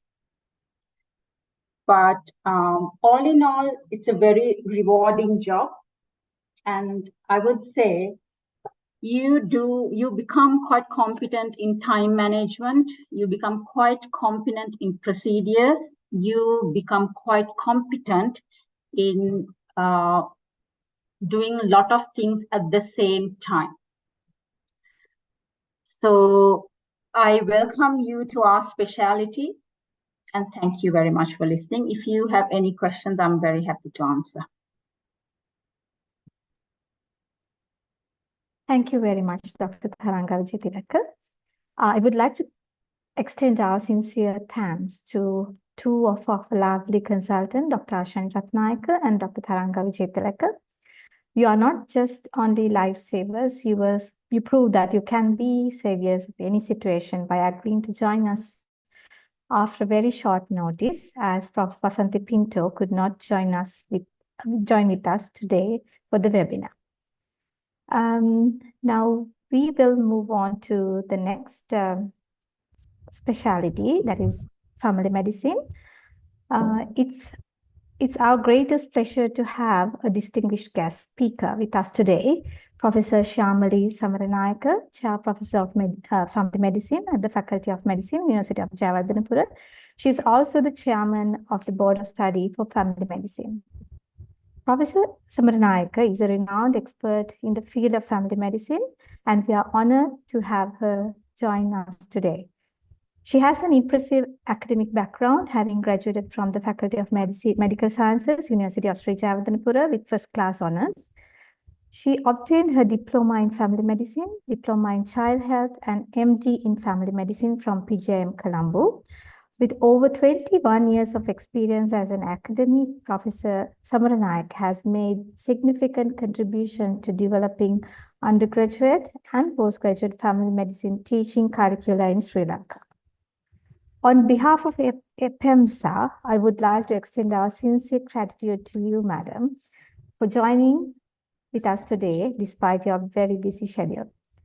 Madam, we are honored that you could join with us, and we look forward to hearing from you about family medicine. As a reminder, we will be allocating some time for questions at the end of the Professor Samaranayaku's presentation, and we will try to answer if the time permits. Over to you, Madam. So thank you very much for that introduction, as well as giving me this opportunity to talk to these young graduates regarding the discipline that probably they are not very familiar with. Because in most of the medical schools, family medicine is not really taught explicitly as a subject. So I will take you through the basic, introduction to family medicine a little, and then I will tell you what you can do in the field of family medicine in Sri Lanka and abroad. So as a discipline, it's been recognized as the sixth clinical discipline by the World Federation of Medical Education, as well as now by the Sri Lanka Medical Council. So it's actually mandating to teach family medicine in every undergraduate curriculum in Sri Lanka. But we do it into different extents because of the lack of academia in the field of family medicine, because it's fairly a new field in Sri Lanka.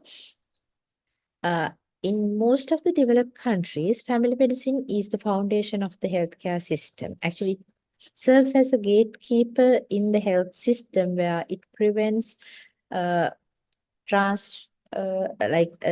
the transfers from primary to secondary care, so that people will get better care in the primary care, as well as people who need really secondary, tertiary care will be referred there.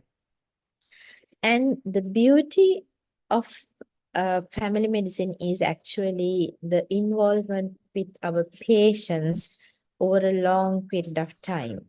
So I have been in the field of family medicine for about now 20 plus years.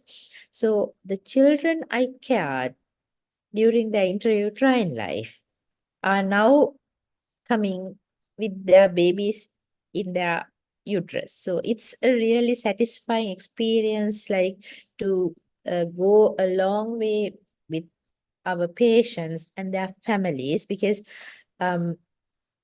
now sometimes 3 generations are seated at the same consultation room. So it's a very rewarding experience, which gives self-satisfaction to us as family physicians to see them grow and help them over a long period of time. So we care for the individuals, families, and thereby to the entire community that we are serving. So it's a developing field in Sri Lanka. Actually, I was at a meeting with WHO even yesterday, discussing how we can strengthen family medicine in Sri Lanka, because people have realized now, without developing family medicine, we cannot really face the burden of NCDs and to cut down the healthcare cost and achieve universal health coverage. That's the main way out. So with that, I'll tell you what we are doing as family doctors. So we see any patient coming through our doors. So that's why we say we provide first contact care. That is the first time our patients meet the healthcare system of the country. So any symptom, any person means you need to really have a very, knowledge in breadth, not such in depth, but a very broad knowledge covering all the disciplines. And we cater to individuals. So 2 people having the same problem, we treating two different ways, considering their psychological, social, personal factors. And we continue care, I already explained how we continue care over a period of time. And we look after them not only physically, but psychologically, socially, all the aspects, as well as we try to manage several problems across disciplines at a given consultation. We coordinate care with different levels, different specialists, healthcare providers, allied healthcare people to optimize care for our patients. And a big chunk of our responsibility lies on health promotion and prevention in the community. Again, this is why family medicine is being recognized as a very important factor in this time and day where we are facing this NCD epidemic, because if we develop family medicine, then we can actually tackle the problem in a better way. Having said that, I'm trying to tell you the options that we have for the, if you want to pursue a career path in family medicine, actually we have different paths. One path is through PGIM. Again, PGIM, we have diploma and MD. So diploma, we have at the moment face-to-face, but we are trying to develop, actually there was diploma online, but it was stopped, and we are redoing the curriculum for the online diploma in family medicine. It will be out soon. So you can sit the screening examination after 1 year of internship. And it's a selection is MCQ paper, something similar to your final MCQ paper, covering major disciplines as well as other like dermatology, IE, ENT things, few questions. So, and then from the ministry, we are permitted to take only 50 candidates at a given time. So, we take the top 50 scoring people from the MCQ paper. And the program is 1 year full-time program with lectures as well as clinical rotations. So online, we are developing it as a 2-year part-time program, similar entry criteria, similar entry exam, as well as similar exit exam. So exit exam portfolio candidates are supposed to maintain during their training program, and it's a prerequisite to complete the portfolio viva successfully to sit the exam. And the proper exam has a MCQ paper with 60 MCQs, 40 true false and 20 single best type questions. Then we have 2 SEQs and EMQ, something again different type of a paper where like it's paper after paper comes in, like a patient comes for different consultations. And then we have a OSCE with simulated patients, 8 OSCE stations, and OSPE is a written component where you would see some slides and reports, ECGs, X-rays and things, and you would be answering questions. So exit exam is, again, we are planning the same exit exam for online and face-to-face exams. Then MD in family medicine, earlier DFM and 5 years, DFM was a prerequisite to sit the MD examination, but from the 2020 prospectus, we removed that, and now it's only, sorry, just a second. Yeah, now it's only 1 year post-intern period is required to sit the exam. So it's a selection, has 2 parts, single best and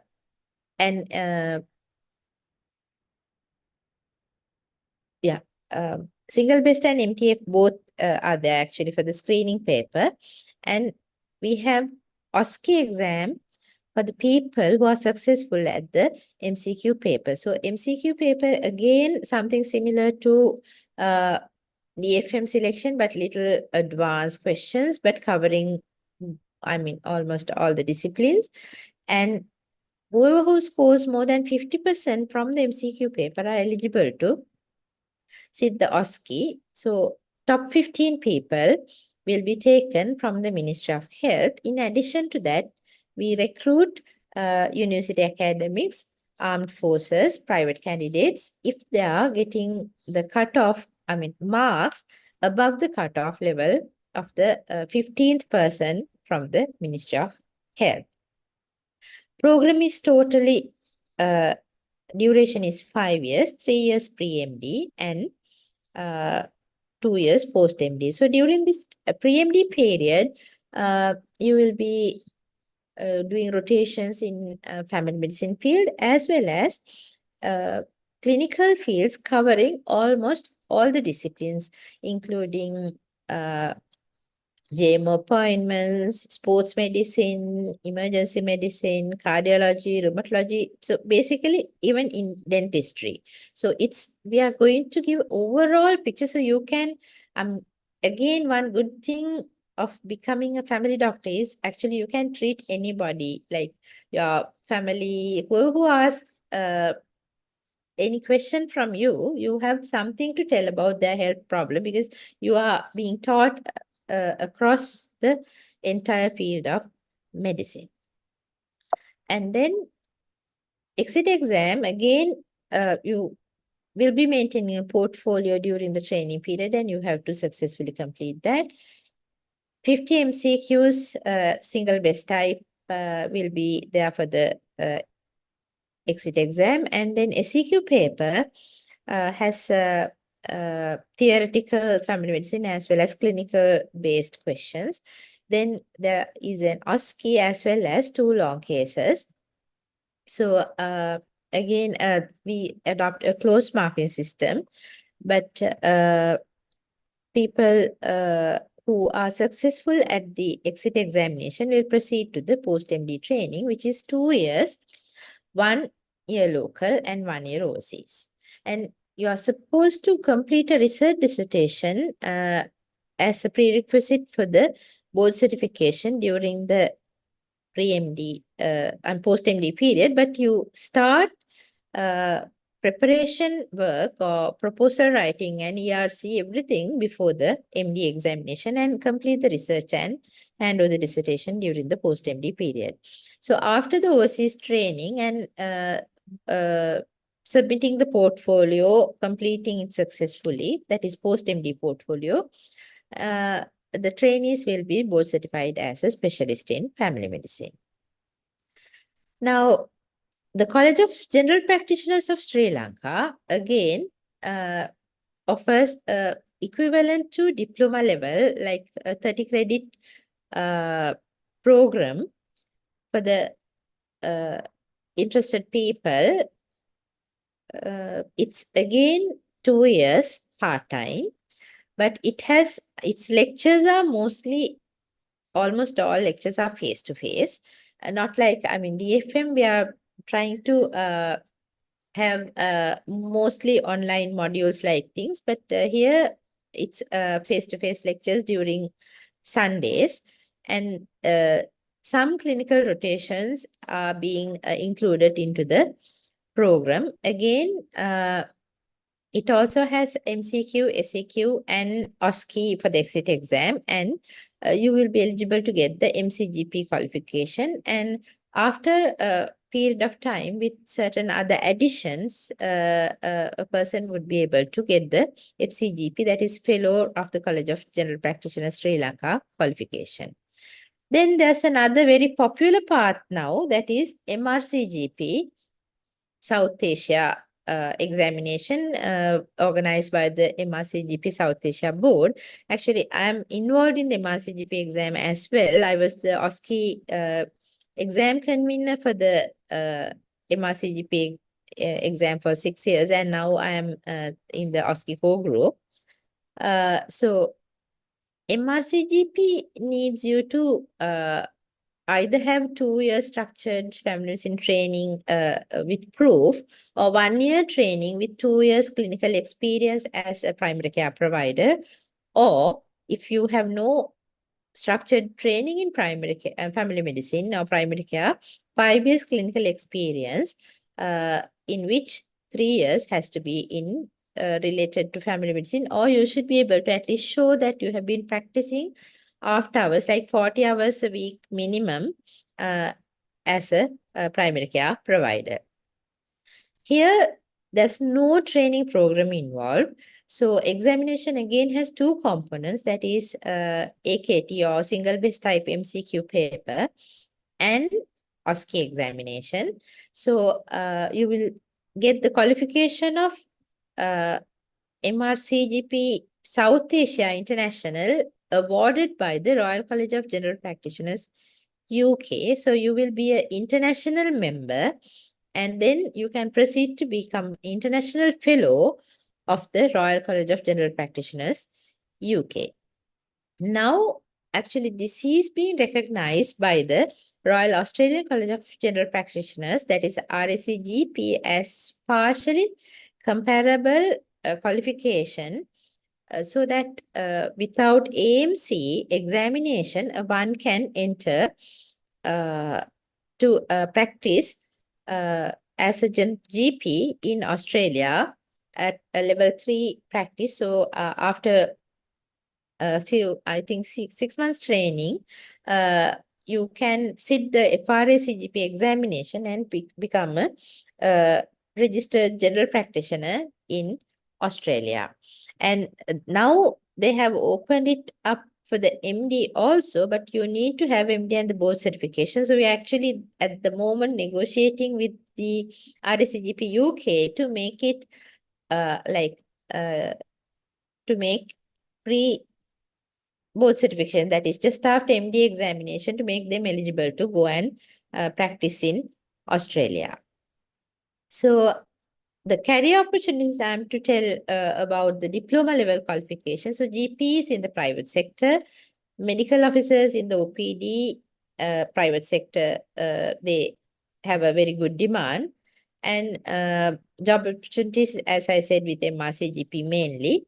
And we are actually at the moment negotiating with the Ministry of Health to have this intermediate cadre to appoint diploma in family medicine trainees to primary care units, because it's very necessary to have trained people in primary care health facilities if we are to sort of deploy this primary care strengthening plans, as well as giving universal health coverage to our people. Then the career opportunities with MD examination, you can become a specialist in family medicine at the Ministry of Health, senior lecturer in a university, and specialist in a private hospital, or specialist GP solo practice.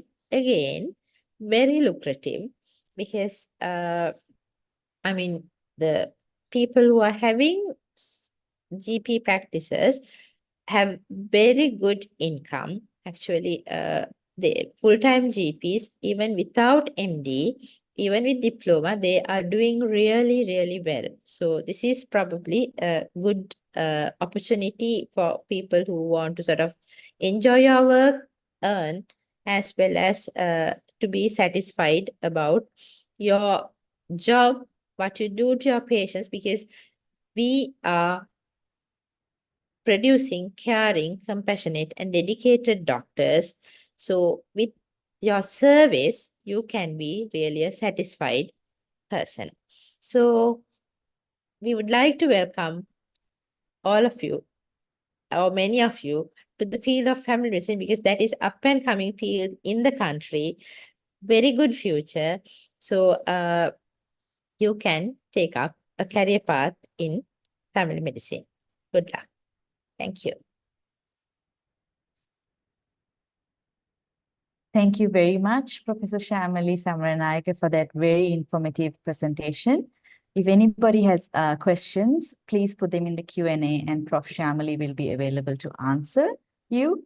Next up, to speak on a career in academics and research, we have an alumnus of University of Peradeniya, who served the university previously and currently is residing in Australia. Professor Kalana Madhuge, who is a senior lecturer in biomedical sciences, the discipline of biomedical sciences at the University of New England, New South Wales, Australia, is a previous professor in biochemistry and at the Faculty of Medicine at University of Peradeniya. He is one of the youngest professors in the Faculty of Medicine with a brilliant research career that has spanned undergraduate as well as medical student and postgraduate, Sri Lankan as well as overseas research. He can offer a broad insight into life as a young academic working in research and teaching, both here as well as overseas. Due to adverse weather in New South Wales interfering with reception, we will be playing a recorded presentation, but Professor Kalana has kindly graced us with his presence online as well, and will be available for questions after his talk.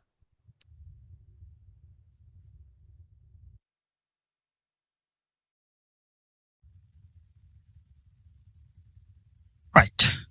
My task is a little bit challenging.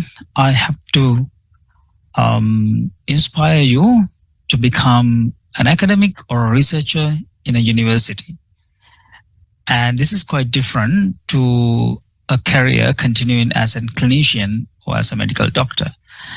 And I hope this guide will help you to make your mind and to understand some of the positives and challenges in your career as an academic and a researcher. What is an academic or research career? And you're going to serve in as an academic, a lecturer, senior lecturer, or a professor in a university attached to a faculty and to a department. And it's a research commitment.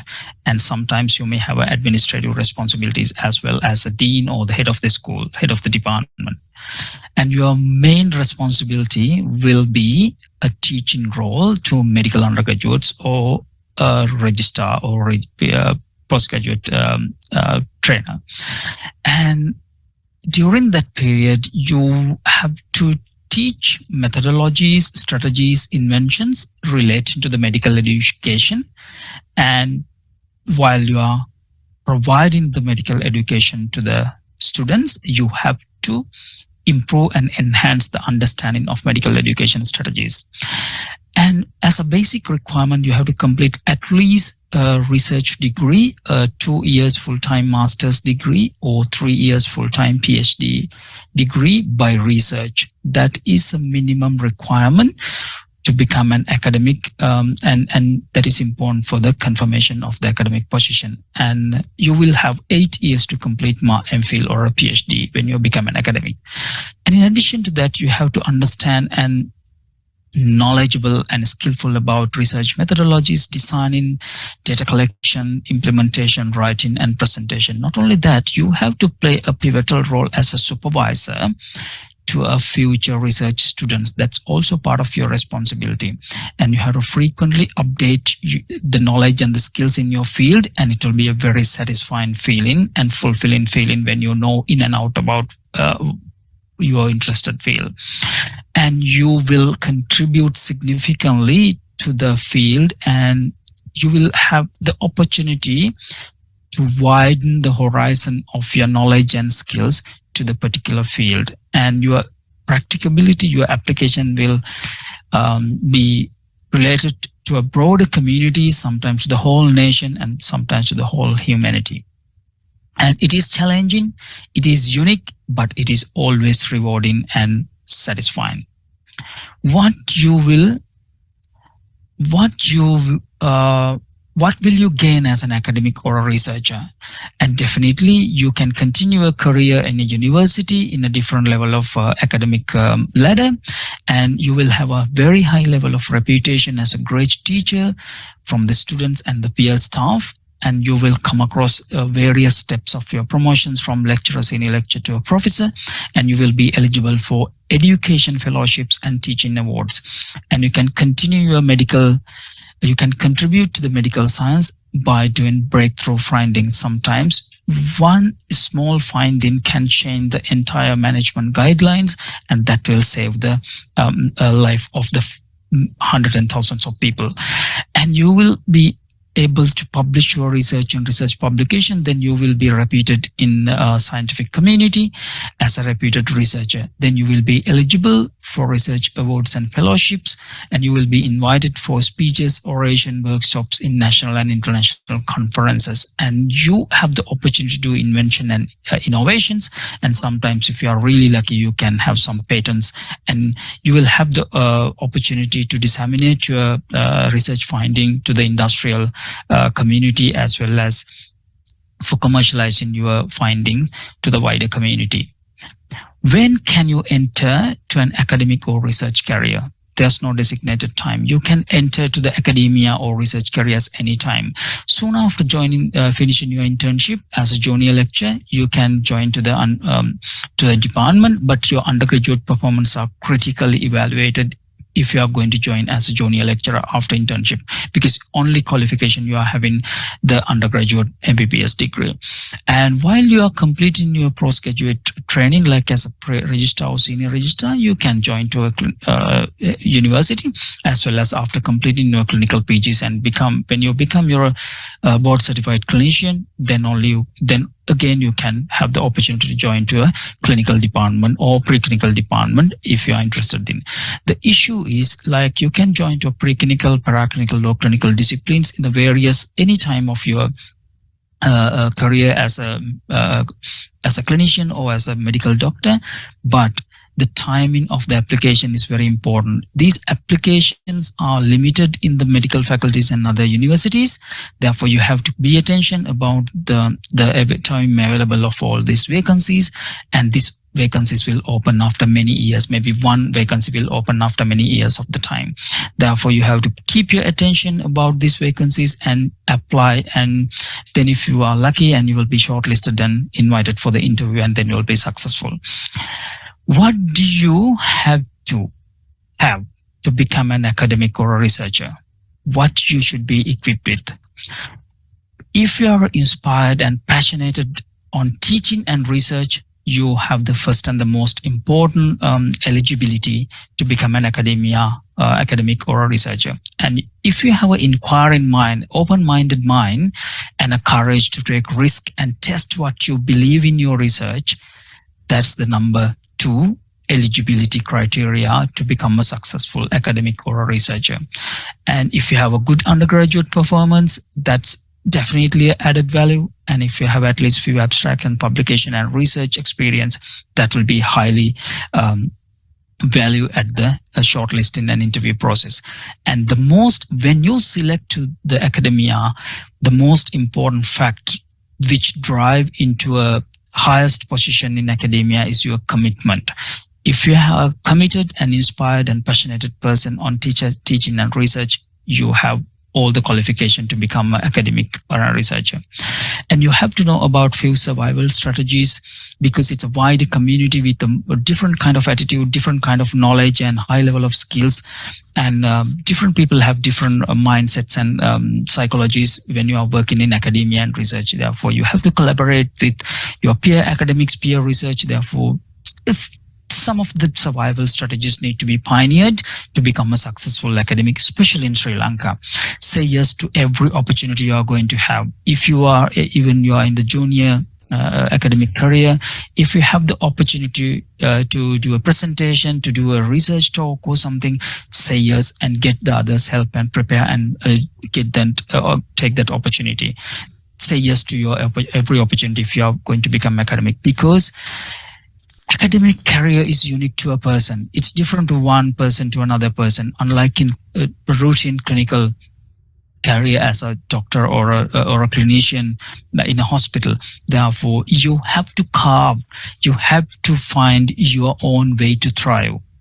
And as you know, these are the few notable examples which I have taken from Paediatrics medical faculty, medical school alumni, Professor Sirial Malik Piris and Professor Tissa Vijayaratna. They are working overseas and world-leading researchers in their field, and their research have impacted to change the whole humanity.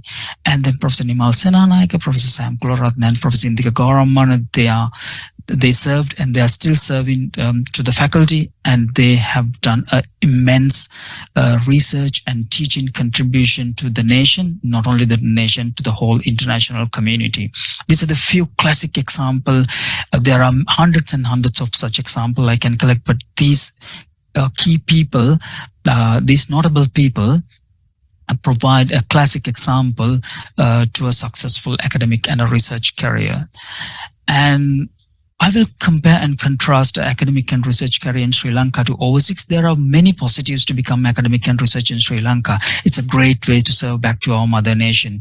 And it's a great rewarding to work in our own community, which we have learned and thrived on. And it's a special opportunity to solve a local and endemic issue, especially related to snake bite or CKDU or tuberculosis in Sri Lanka. It will be 100% rewarding, and you will be much appreciated by the Sri Lankan community. And it's a stable career when you join as junior lecturer until your retirement. Nothing will happen unless you have done really something really wrong, and it's a very stable career, and it's a straightforward pathway for promotion.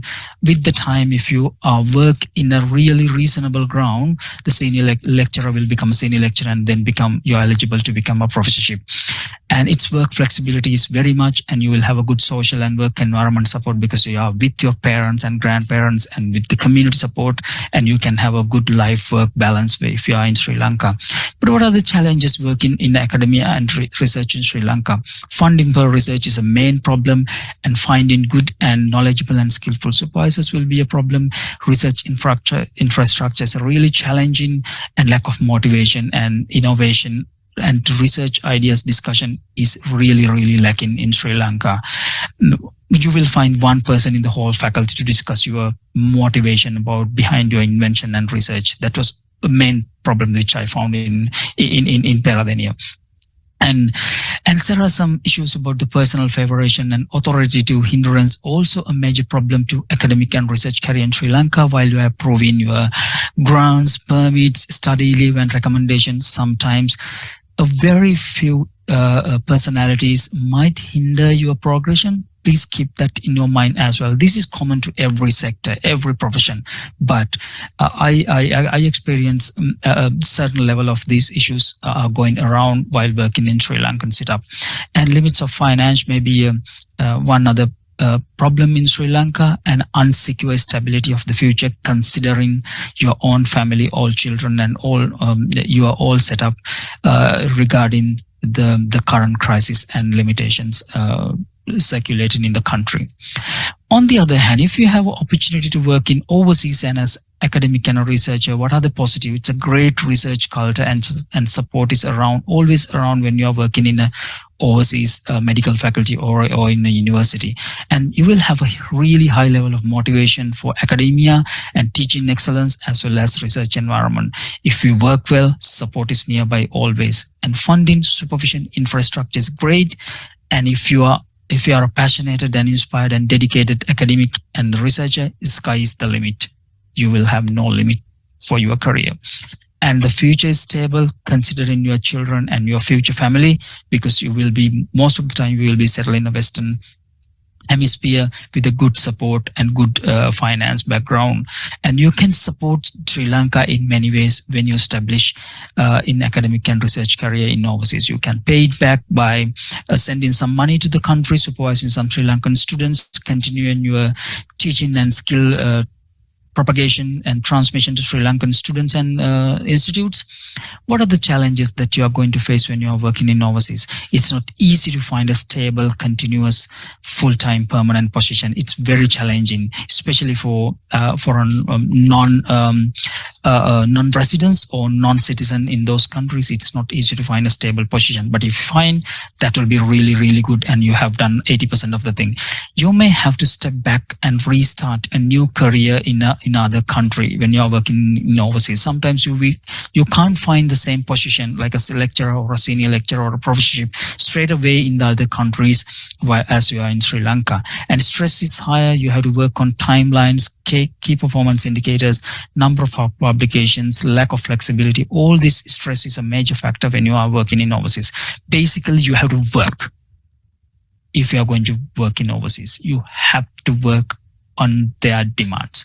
Promotion is extremely difficult because you have to pioneer all the angles in excellence if you want to apply for a promotion, even from lecturer to senior lecturer to associate professor to professor. Therefore, promotion is extremely difficult and it's very challenging, and you need to work hard. And job insecurities there unless you work according to the requirement of the university or the department or the faculty. Job insecurity will be there even though you are in a permanent continuous position. If you neglect your work for 3 years and 5 years, there's a risk of losing your job. That is the pros and cons about working in Sri Lanka and overseas. I'm going to conclude my short talk to you guys with this excellent quote. This is Frederick Sanger, who won the Nobel Prize twice in 1958 and 1980. He is the notable researcher and scientist who discovered the methodology of DNA sequencing, right? And what he quoted, scientific research is one of the most exciting and rewarding occupation, which I experience daily for last 15 years in overseas and Sri Lanka, right? Therefore, if at least few of you have changed your mind to become excellence in academia and research in your rest of the career, I wish you all the best in your future endeavors, collectively for everyone, but especially for the people, those who have changed their mind and those who have the plan to join to academia and to become a researcher. Thank you.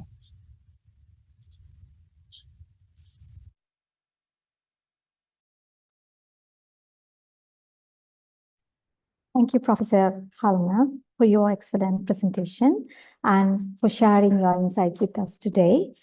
Your words are truly inspiring for our aspiring doctors who are passionate about academia and research. We appreciate your guidance and wisdom.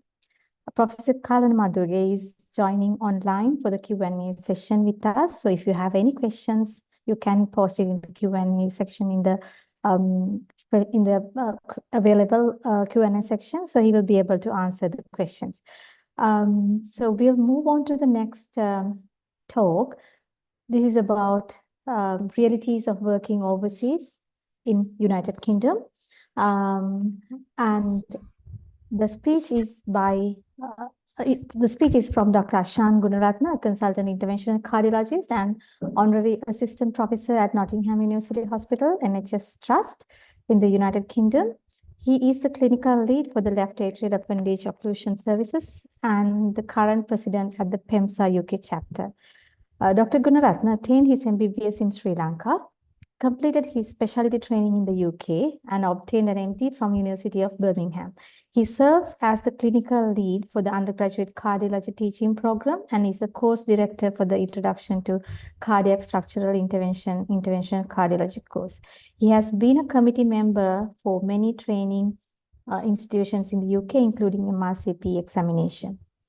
Given these extensive affiliations and qualifications, Dr. Gunaratna is exceptionally well suited to provide a valuable insight into working in the UK. Due to the practical difficulties in joining us live from a different time zone, he has kindly sent us a recording of his talk. Let's listen to Dr. Ashan Gunaratna now.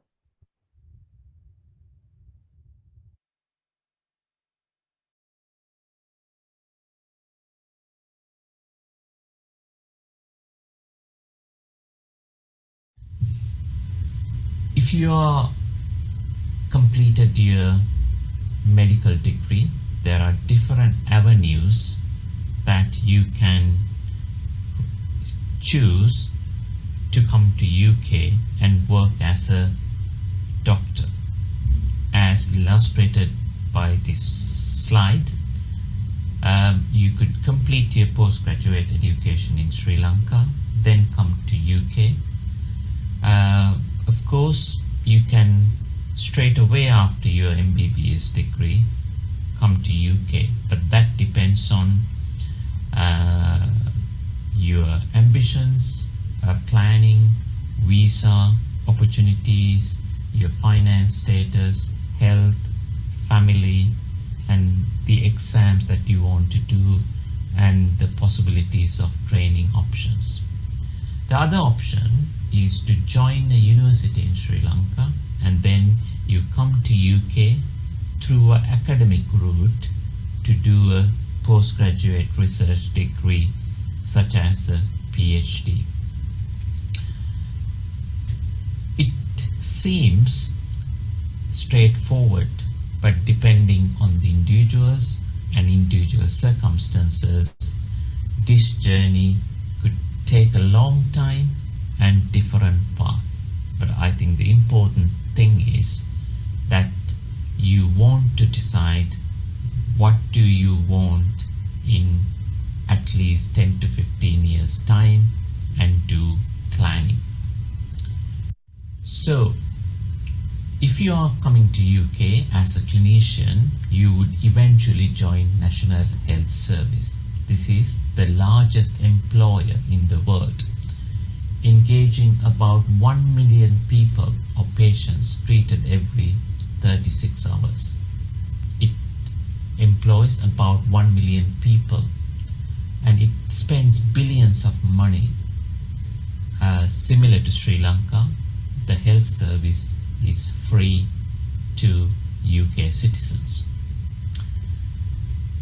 If you join the NHS, then you will have to have the registration with General Medical Council and then other agencies such as British Medical Association, where you are protected and who you fight for your rights, and royal colleges, whatever the specialty that you want to do. It could be either medicine or it could be surgery, pediatrics or gyn and obs.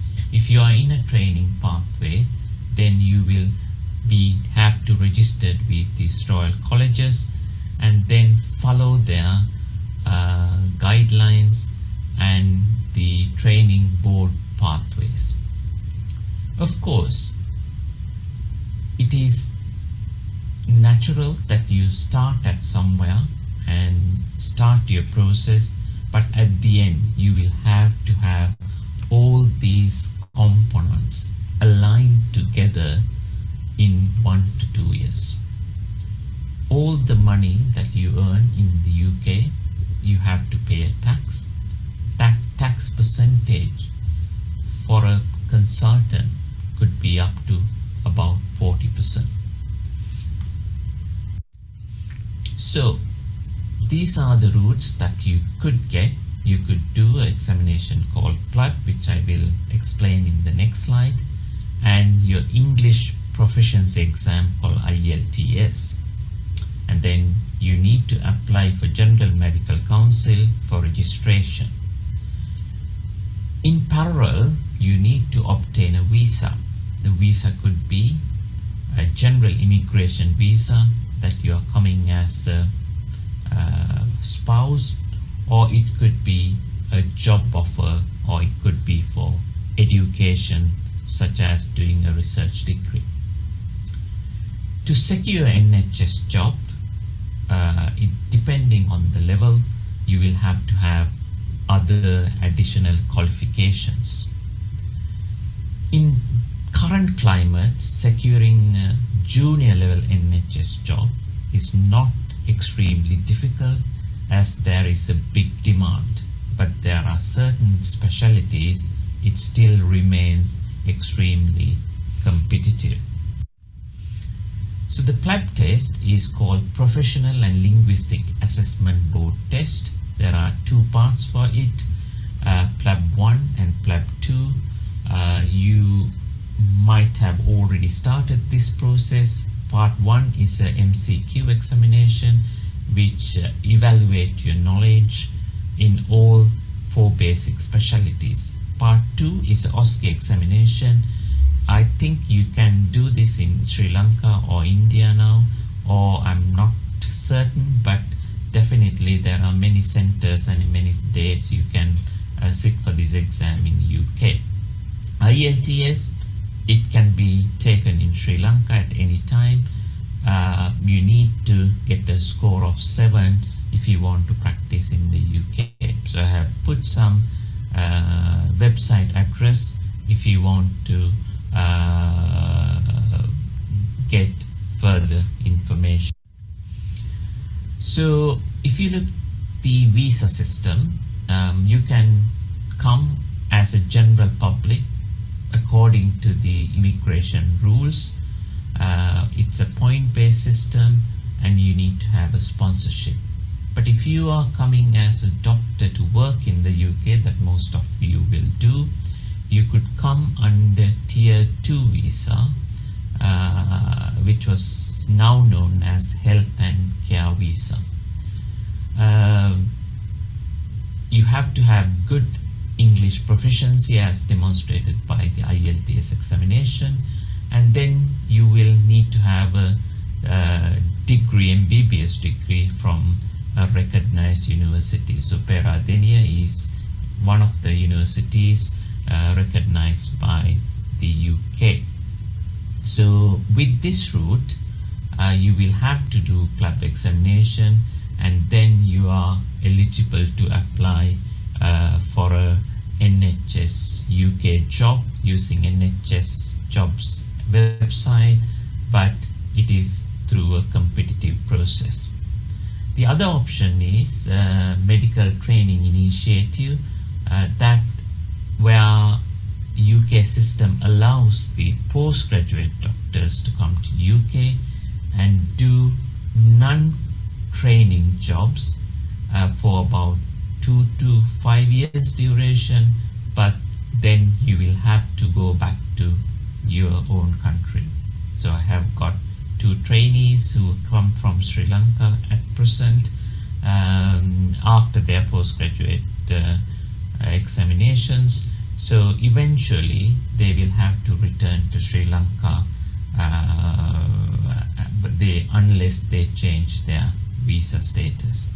That needs to be sponsored by the respective royal colleges. So you may ask, why work in the UK? You could migrate to other countries like USA, Australia, or you could stay back in your own country in Sri Lanka. The advantages are plenty. There are a lot of training and development opportunities. After being a doctor, even after becoming a consultant, you can accumulate knowledge by continuous professional development, where it is recognized within the job, and even it allows you, gives you time to do these activities within your job plan. You have access to research. You don't need to be in a university to do research. Even within the clinical sector, you have access to do research.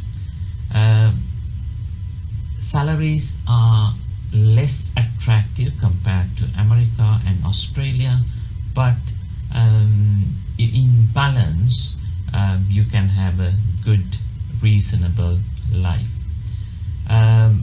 In UK, we have a diverse population. There are a lot of people, migrants from Asia, Southeast Asia, and it's a culturally mixed population, especially in cities like Birmingham, London, Herefordshire, etc.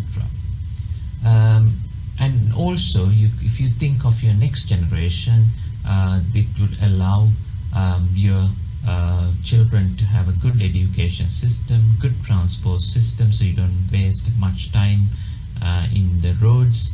And most of all, I have highlighted in red, one of the aspect I enjoyed most compared if I were to stay back in Sri Lanka is the time you have to enjoy life, like travel, sports, hobbies, compared to if I stayed back in Sri Lanka and become a consultant. What are the disadvantages? The top of the list is the climate. Even in summer, the temperature could be 16 to 17. It is gloomy in 8 months of the year. If you don't like a cold weather, definitely UK is not the country to visit. The jobs are competitive. You can get a basic job, but if you want a competitive job, you are competing against against other students graduated from local universities. So you will have to have other qualifications and especially research in published research definitely will help to get a good post. In addition, every practice you do here is accountable. Every patient you see and every drug you prescribe or every investigation or every procedure you do, you are accountable. So with the current climate, there are a lot of litigations, so you have to be indemnified with the organizations like Medical Defense Union. You have to have stress. I'm sure even Sri Lanka is stressful, but it's a different kind of stress here. It is more likely not the amount of work, but the type of work and the entities around that cause you stress. Everyone in UK, every system, they accept there are equal opportunities, but it is natural when it comes to open competition, UK graduates are preferred compared to other graduates from other countries. But there are situations if you are intelligent, if you are good, foreign graduates will get the same job if they are good in the interview process. So it is depending on the type. There are cultural changes. You need to plan well. Everything is planned. Your holidays are planned. You can't just you should have a very good planning to have a good life in the UK. And also you have very good access to national health care. So the main difference in UK and Sri Lankan practice-wise, not the career-wise, it is a patient-centered approach. You have to make sure that you do everything for the benefit of the patient and you don't do any harm in keeping with the oath. You have to have other skills like working in a team, communication skills, and also other lines of good medical practice like honesty, probity, duty of candor, punctuality, time management. These play a significant role rather than just your knowledge and skills. So I'm going to go a little bit quicker because I have only 15 minutes left for this talk. So the training in the UK is extremely structured and streamlined. Everything has to be documented. All the trainees here has got something called e-portfolio, and during the training you are well supported. You have educational supervisor, you have a clinical supervisor. They are not to judge you or to but they are there to help you. If you have a difficult period, the education supervisor and clinical supervisors, the intention is to help you to come through those barriers. As I said, there are emphasis on communication skills and teamwork, and also if you have a disability, there's a lot of opportunities and equal opportunities to work with disabilities. Always during this process you are getting appraised every year, and it is important that there is a process called 360 feedback that you collect about your performance from your colleagues, nurses, patients, etc. In addition, there are few aspects. I think even in Sri Lanka it's become common now. There is process called governance, and also we routinely audit our practice against the standard guidelines, mainly to improve our practice. And also if you are there are flexible training opportunities, and lot of people in training take gap years, they travel abroad and they come back and join the training. So there are a lot of positives compared to the training in the UK. So there are two main entries to the program. The foundation year 1 and year 2 foundation year 1 is very similar to your house officer job in Sri Lanka. And then foundation year 2, you spend work as a house officer. It's similar to SHO in jobs in Sri Lanka, but it allows exposure to different other specialties like psychiatry, dermatology, public health, general practice before you select your specialization. Then you get into a specialized program, which I will highlight in the next slide, that you enter. For example, in this slide I have highlighted medical training. You enter internal medical training, IMT, and there are 3 years, IMT 1, IMT 2, IMT 3. At the end of IMT training, you are expected to complete your membership, means MRCP UK examination. After that, only MRCP in UK, in Sri Lanka, it's accepted as a exit qualification, but in the UK, it is only an entry requirement to your specialized training. Your specialized training, it differs from specialty to specialty, but most of the specialties you will complete your training in 4 years. But specialties like cardiology, it's very competitive, and you have to have 4 years of cardiology training and then 2 years of fellowship. In addition, you also need to do academic degree if you want a job in a teaching tertiary center hospital. But there was a trend in the UK, a lot of people go to general practice because the training is short and you actually get the salary similar to a consultant. But now that trend has gone down again, because working as a GP is not straightforward. It has a lot of stress and other factors. So every few years this cycle changes. So but if you want to become a general practitioner, there are a lot of opportunities. There are 34 subspecialties you can select, but some specialties like clinical pharmacology and therapeutics have died off, but still aviation and space medicine, if you want to be a consultant in that specialty, still there are options. So this slide summarizes the training requirement. So every year after you complete a year in registrar job, you have to have all the competencies, including your examinations, finalized before you move to the next level.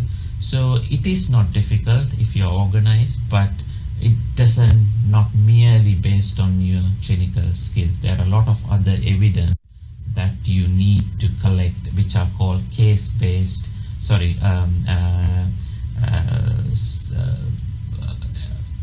workplace-based assessment.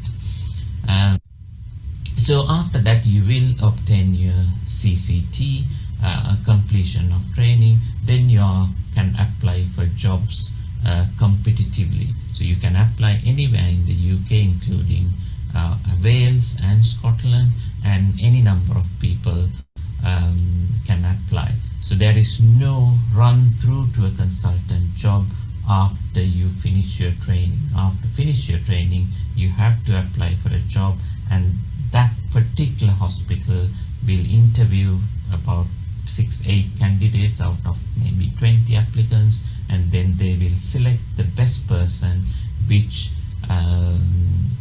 whom they like to work within that environment. So if you are not a teamwork person, if you have lack of communication skills, even though you are very clinically skilled, they might not get the job. So when we are interviewing a consultant, we are looking for a colleague who can work with us for the next 10 to 15 years and who has good clinical care. So the salary could vary from junior doctors to general practitioners and consultants. This slide illustrates the rough estimates. However, you have to keep in mind majority of the clinicians pay 20 to 40% tax out of these. So if you are calculating your income, you need to bear that in mind.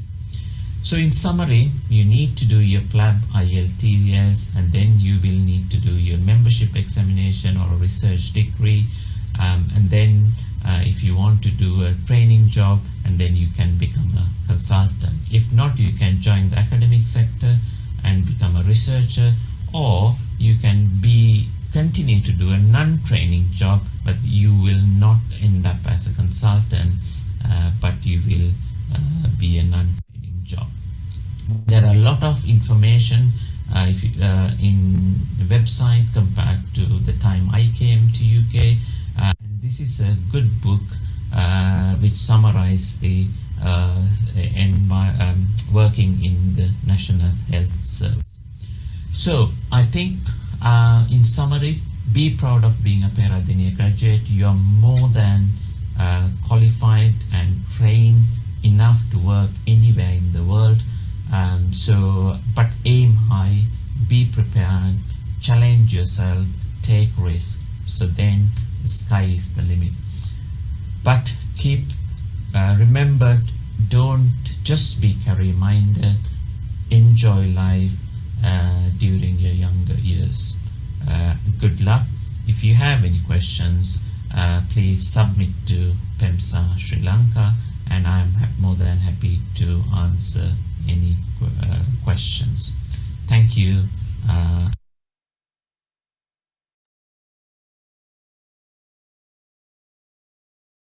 A big thank you to Dr. Ashan Gunaratne for that very comprehensive overview on training as well as working overseas in the United Kingdom.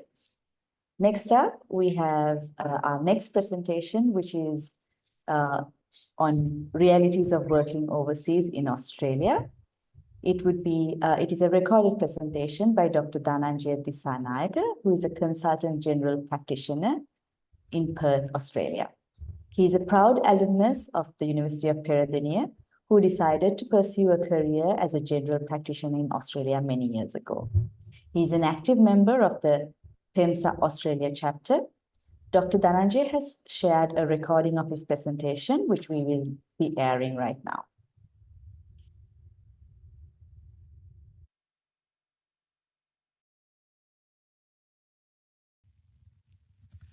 Ayubowan, Wanakam and Salam Alaikum everyone. I'm not sure if the pronunciation is correct. I would like to thank PeMSAA, especially Professor Heshan Jayavira, contacting me and giving me this opportunity to discuss and elucidate some of the career options for the young graduate from Peradeniya Medical School in 2024. When it comes to your career pathways, probably the easiest is to getting into the medical school, because there were not many choices that we had within the Sri Lankan mentality. But once you are graduated from the medical school, your career pathway opens up so much. No wonder this leaves most of us confused for some time, probably except for the top brass of your cohort. But average guys like me and most of the medical graduates would take a little bit longer to decide where to go, other than being a doctor working in a hospital. Getting into medical school, as you all know, is not easy. Navigating the medical school is rather difficult. And once you graduate, your challenges start from the first day of the internship. Don't take me wrong. And we all have gone through this. Once you finish the internship, to decide your own path as a doctor is again a challenging, and we all have to challenge and face this reality. I don't know whether people like him or not, but if you look at this new age rocket guy, probably we all have had dreams like him, with a toy rocket in our hand, probably with multiple failures and frustration, taking an immense risk with a smile on the face when possible, walk out unscathed, and ultimately to achieve the goal, to land humans on the Mars. The most difficult decision that you will have to make ever, probably to leave the country as a young medical graduate, especially in these uncharted waters of the modern world and the economics. Once you take this brave decision to move, the life is going to be very challenging, but you will still navigate with some help and guidance from various entities. I'm sure you all do have the courage. The main intention of this brief discussion is to give you some understanding and show you the challenges and available options as a young junior doctor to start your career with the best intention and resources available at your hand. Options from simple MBBS to achieve multiple fellowships do have multiple avenues. I'm going to talk about only 3 options. 1, to migrate as a junior doctor. And in reality, if you migrate as a junior doctor, to get the fellowship and permanent residency in a country like Australia can take up to 12 years, at least 7 years if you are very smart. And the other option is, if you decide to do your specialist training in Sri Lanka first, this becomes a tad bit easier as you do have the option of doing your overseas training facilitated by the Health Ministry of Sri Lanka, and most likely sponsored by the Australian or New Zealand government, depending where you want to go. And then, after finishing your foreign training, once you become a board certified specialist in Sri Lanka, again migration to a developed country is still available depending on your age at the time of application.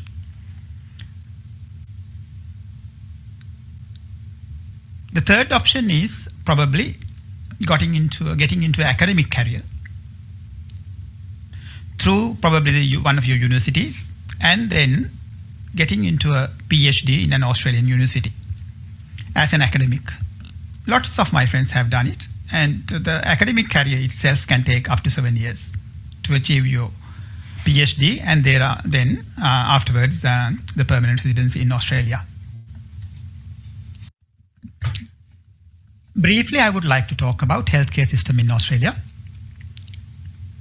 In actual facts, the Australian healthcare system is different from UK and USA due to funding model. In comparison, UK funding model is publicly funded to USA, because USA healthcare system is predominantly privately funded. The healthcare system in Australia does have both public and private funding model, which is a sort of a hybrid model, due to the way it has been set up in 1980s through Medicare. Medicare is a huge publicly funded insurance system and a huge budget for general practices and private specialists, which includes most of the allied health specialties. Federal health budget is enormous, and it funds the public hospital system in major cities. In addition to this, there are 8 states and territories in Australia, and each of them have their own different funding models for their own territory hospitals or state hospitals. The system is quite complex on the face value, but when you do your job, when you work, it doesn't matter. It's just a financial and political agenda which doesn't bother us. The budget of each and every territory depends on the number of people, like population, and regardless of the budget, the treatment quality and healthcare standards or practice standard are pretty much the same, unless you really work in a very remote area with the poor resources. So when you pick up a job offer, it does not really matter where you start. Just get the offer done and get into the system That's the challenge. To show you how it works briefly, I have just done this comparison of territory healthcare budgets over the last maybe 10 years.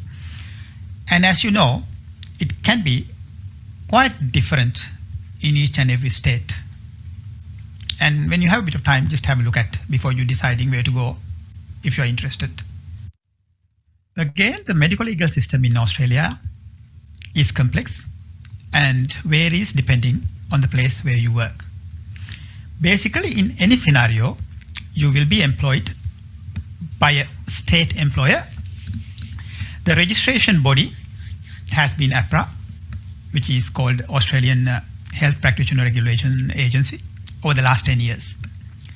Previously, it has been very painful because every state had their own medical board, and if you want to move between states, then you have to apply to each and every state medical board. Now that is being streamlined, doing locums or changing your jobs has become very, very easy.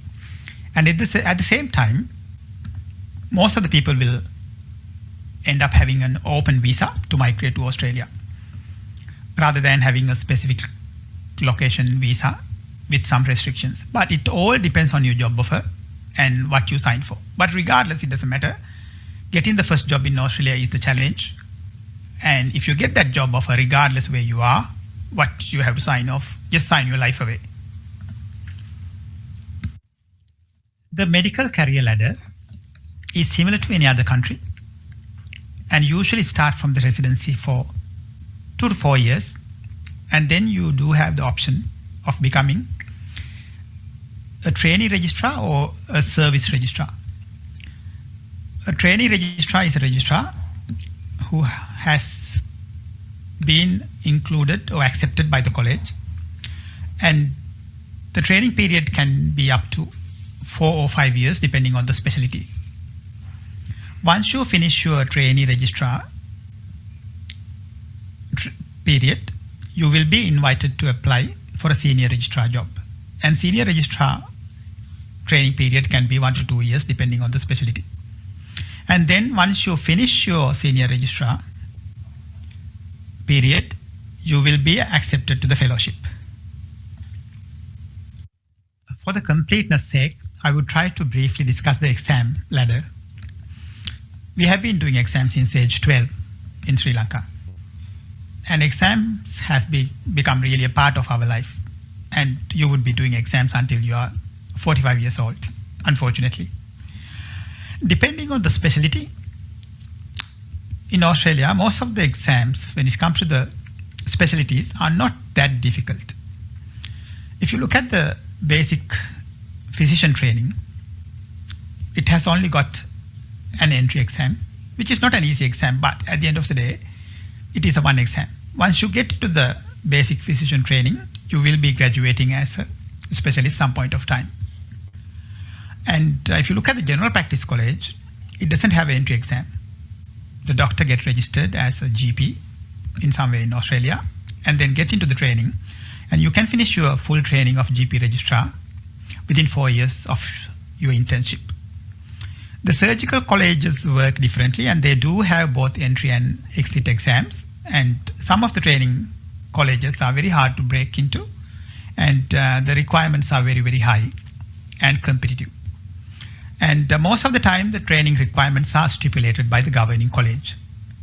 And some colleges are like RAC, Royal Australian College of Physicians, or Royal Australian College of Surgeons.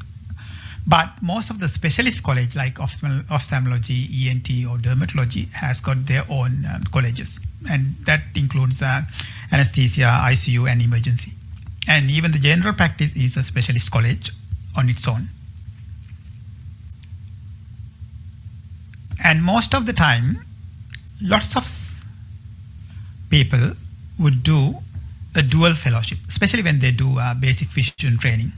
And even the GPs do either emergency department and general practice or something else and general practice. So it's possible. You can have probably up to 3 fellowships if you are hard-headed and courageous enough to do it. when you start your career as a junior doctor, there are multiple hurdles, especially to migrate to Australia or New Zealand. The first hurdle is getting your English language proficiency, which is either IELTS or OET, and then getting into Australian Medical Council Part 1 and Part 2 examination. Once you get both AMC Part 1 and Part 2 examination and your English language requirement, you will be ready to apply for a job. The challenge is finding an employer and getting the job offer. Don't take me wrong, this job hunting can take up to 12 months and you have to be really, really proactive on this. So once you get the job offer, the visa process and beyond, like nitty-gritties, is not that difficult, but that costs a fair bit of money. And I have added some resources for you to start your job hunting or your initial understanding of the ways and means of how to get into Australian healthcare system here. Please have a look. And now, once you get these things sorted, you need to have a look at packing your bags and getting ready. And I've just done a few items here just to have a look. Especially, I advise most of the young doctors to at least stay in Sri Lanka for 1 to 2 years to get your experience in emergency departments, acute medicines, and procedure skills. And then look into required exams. And then when it comes to most of the developed countries, you will have to have at least a recency of practice, which can be 6 to 12 months. Having CPR, ALS training, or procedure training would be an added advantage. And on top of that, you need to have a quality targeted CV, finding and probably an observership, and then some research or audit experience would help you to finding a job. In the final slide, I would like to discuss some of the ethical and philosophical questions relating to leaving the country.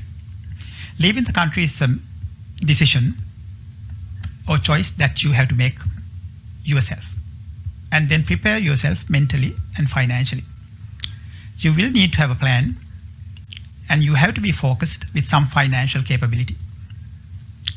Once you leave the country, first 2 to 3 years would be rather difficult, adjusting to the new world and navigating a totally different healthcare system and a medical legal system. The work-life balance is one of the major advantages of living and working in a country with freedom of movement between jobs and freedom of deciding your own path. You do have the option of being in the private sector or public sector, depending on your specialty. The good medical practice with clinical governance, with lots of guidelines and standards, become the day-to-day norm. The stress at work really depends on the specialty and on your early choices. Education options for your children becomes much more easier and less painful. I would not try to discuss pros and cons of working in healthcare systems in Australia versus Sri Lanka, as this is a very challenging and demanding job. If you really want to revert your decision, I suggest reverting it within the first 2 years before it is late, especially if you have young children and do have deep connections to Sri Lanka. Once you are out of the country, you can think as a non-resident Sri Lankan and support the country financially and intellectually, as this is always possible, especially with places like PeMSAA where a lot of connections are available.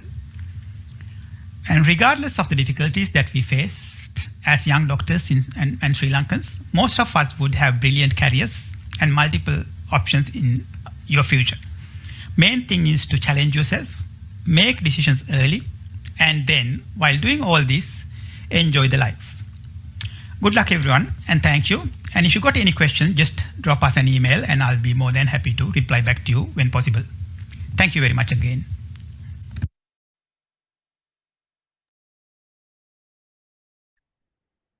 Thank you, Dr. Dhananjay Dissanayake. Now we are moving on to the next talk, While the next talk is going, there will be a poll. Poll will be appearing in this. Will be appear to the audience. So we would appreciate if you can respond to the poll, answering the questions there. So the next session is on making decisions in the next 5 years. Our speaker is Dr. Buddhika Alahakon, a postgraduate trainee in general medicine, currently on overseas training at Rockhampton Hospital in Australia. A proud alumnus of Peradeniya, Dr. Alahakon is a highly regarded trainee who inspired many students during her time at Peradeniya. Dr. Alahakon was known for encouraging students to think beyond their academic and work life. In fact, her students were so inspired by her that they requested her to share her experience and insight with us today. Unfortunately, she had to cancel her live presentation at the last minute due to unforeseen circumstances. She was supposed to join us live from Australia, but unfortunately, she had to cover for her co-workers' duties due to sickness. However, we are grateful to Dr. Alahakon, and she has kindly sent us the recording of her presentation, and we are excited to share it with you today.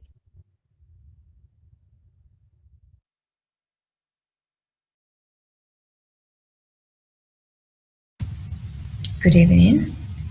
First of all, I would like to thank PeMSAA for giving me this opportunity to talk in this platform today. So when I was first extended the invitation, I just went through the panelists and the topics aligned for the day to find out that most of the speakers are my teachers, my mentors, and very senior clinicians. Then I asked PeMSAA, what could I possibly offer in addition to what that prestigious panel has to offer? Then they said, we just want you to talk about your experiences in recent past, the challenges that you had to face, the decision you had to make to come here as a young graduate. So that is exactly what I'm going to do today. And of course, I had the privilege to meet all these young graduates in person during my SR training at Teaching Hospital Peradeniya not so long ago. And as I always used to say, studying late night for final MBBS might seem far less challenging compared to managing financials and balancing between a good family life and a flourishing career. So, welcome to adulthood, where you have to make decisions for your patients, for your loved ones and your family, and most importantly, for yourself.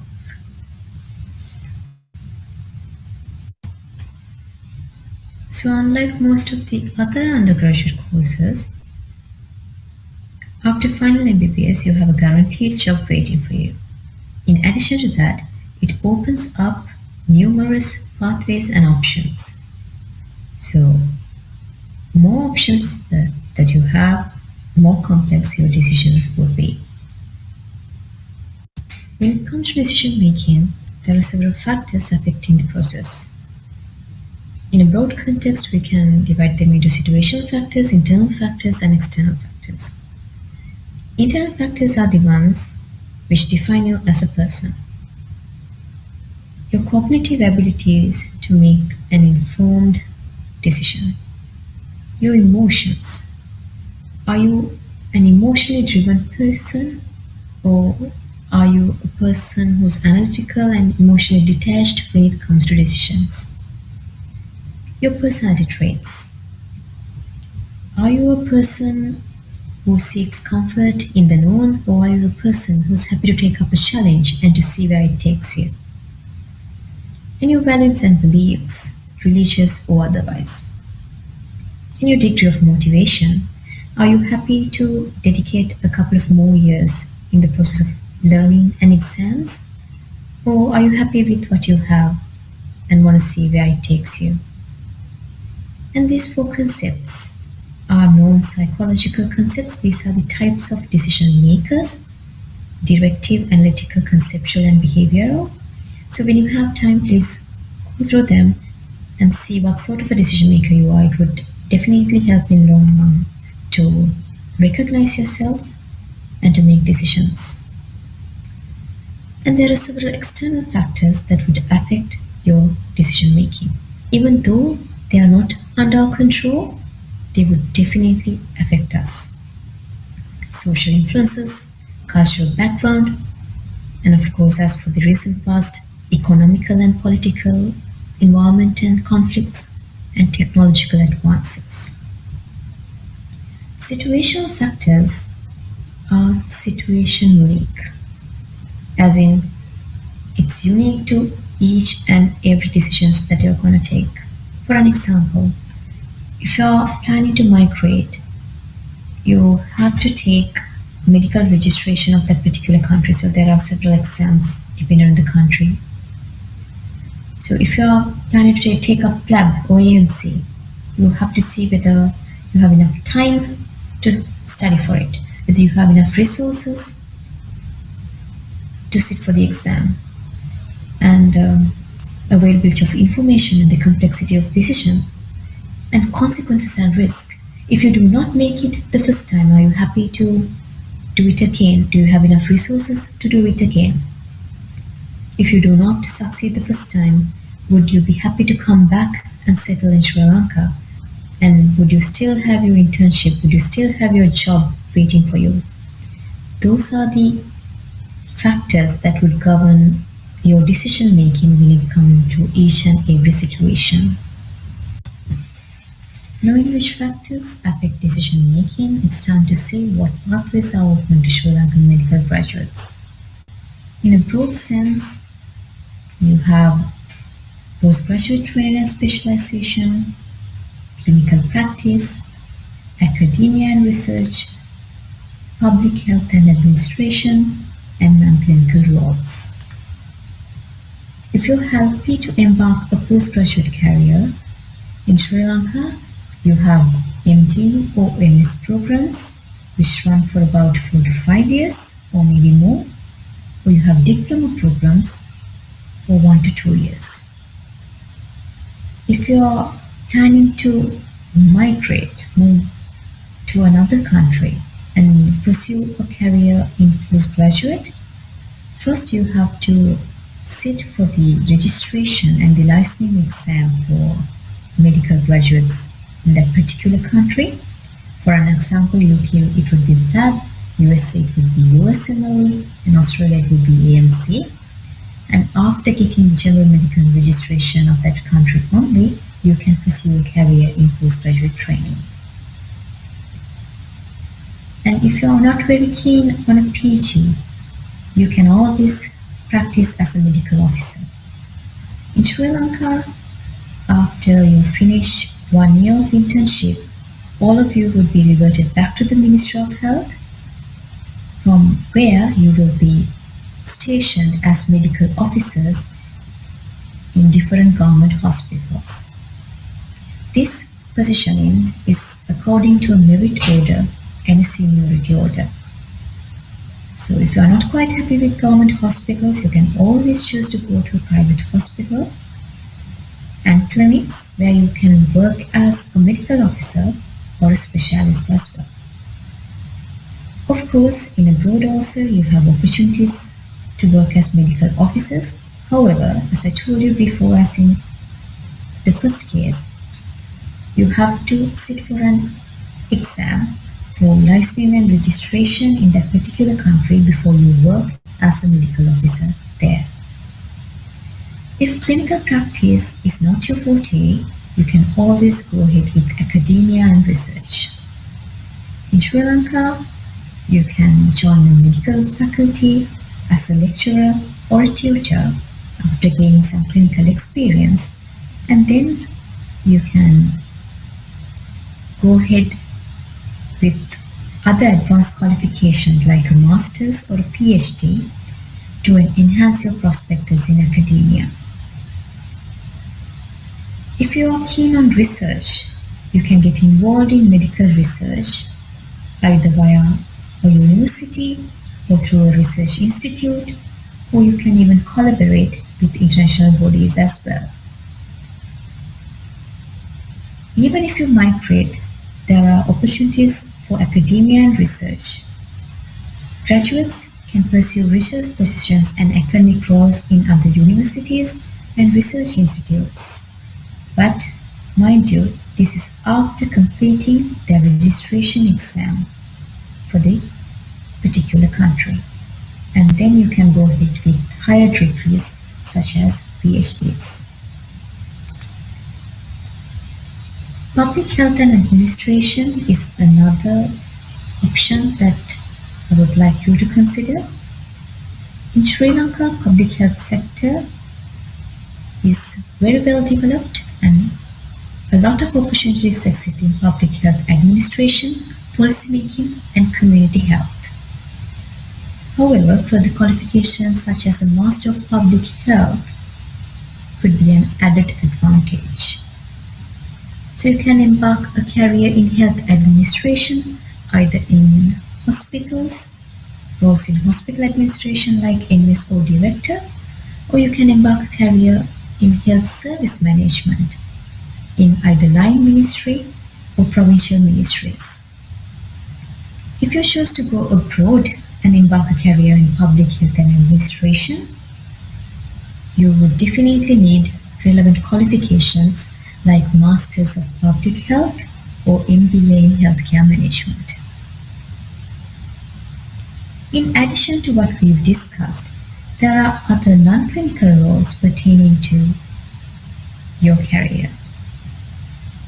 If you like writing, if you're more of a journalist yourself, you have more than enough opportunities in medical writing, journalism, and communication. You can get involved in clinical trials, drug development, medical affairs, and regulatory affairs if you embark a career in pharmaceutical industry. Healthcare consulting is another opportunity that you'll get, and you can work with consulting firms that specialize in healthcare strategy, operations, and technology. Bombarded with all these options, where do we stand now? How do we move forward? So I'll make it easy for you. I'll give you 3 rules to live by. Rule number 1, decide on a country where you wish to practice and decide whether you're going to pursue a postgraduate career or not. Depending on that, get ready for your postgraduate exams, your registration exams, or both. Rule number 2, put your Facebook and Instagram into good use. Engage with alumni, professional organizations, and mentors who can provide you guidance and as well as opportunities. In fact, there are specialized professional platforms like LinkedIn where you can connect with other professionals. Rule number 3, regardless of what you have decided to do, continue your medical education and skill development. Whenever you get a chance, pursue additional qualifications, certification courses, and stay competitive. Decisions that you make are highly individualized, depending on your priorities, your needs, and your beliefs.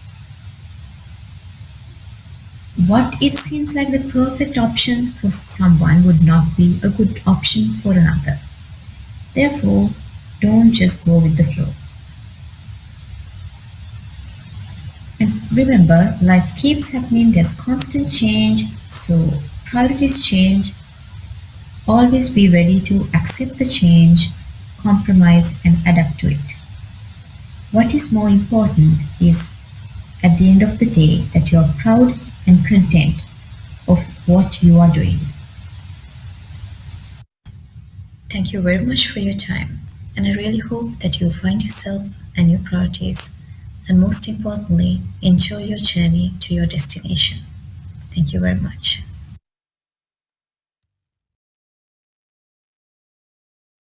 Thank you very much, Dr. Alahakon. I'm certain that the junior doctors took your words of advice to heart. Next, one before the last, the penultimate session for today's session is on core generic life skills. Dr. Saman Balisinghe is a proud product of the Faculty of Medicine at the University of Peradeniya. He's a very experienced senior medical officer who counts 26 years of service to the Ministry of Health. He serves the teaching hospital Peradeniya as a senior anesthetist. Beyond his professional responsibilities, he is heavily involved in social and charity work. He has played a pivotal role in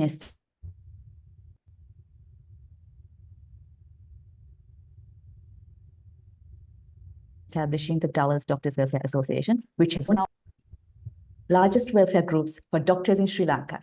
I'm certain Dr. Saman will have invaluable thoughts to share with you tonight on some of the life skills that will take you a long way. Over to you, Dr. Saman. Thank you very much. Thank you. And good evening, all of you. So especially thank you very much for your encouraging words of introduction. And thank you, PeMSAA, for giving me this opportunity to address the future of medical fraternity. So my dear budding doctors, the doctors to be. So after 5 years of dedication and hard work in medical school, you are now ready to step into the society as responsible citizens. So congratulations to all of you. I know that most of you will now become independent from your families, which brings new responsibilities. You will need to find your own way. You will have to manage your own finances. And basically, you will have to find your own, you will have to stand on your own feet. So as doctors, you also have professional and social responsibilities when you go on your new journey. So when you look at this Maslow's hierarchy of needs, you are not an exception. You will have to meet your basic psychological and self-fulfillment needs. So let me give you some tips for you to take with in your beautiful journey. So I'm sure all of you have dreams and goals in your life. So it is really important to have goals, but what is even more important is how you achieve them. In my 26 years of experience, I have seen some doctors, they focus so much on their long-term goals, so that what happens when they focus only to achieve the long-term goal? Then automatically you create a psychological tunnel to reach the goal. When you go through this psychological tunnel, you tend to miss a lot of beautiful things happening around you. Your family, your loved ones, your values, and sometimes the society around you. So by the time you reach your goal, you may be alone, or you may not be happy at the end. So my recommendation for you is to set SMART goals in life. So what do you mean by SMART? Specific, measurable, achievable, realistic, and timely goals. It's okay. You can have long-term goals back in your mind, but try to break your long-term goals into achievable, short-term, realistic goals. So I am sure this will help you to enjoy your life and be proud of each and every step you take towards your goal. As new doctors, you need to manage your salary to meet your basic needs. This is common to all of you. Let me first share some of my real life experiences for you to understand what is happening in real life when you exposed to the society, real society.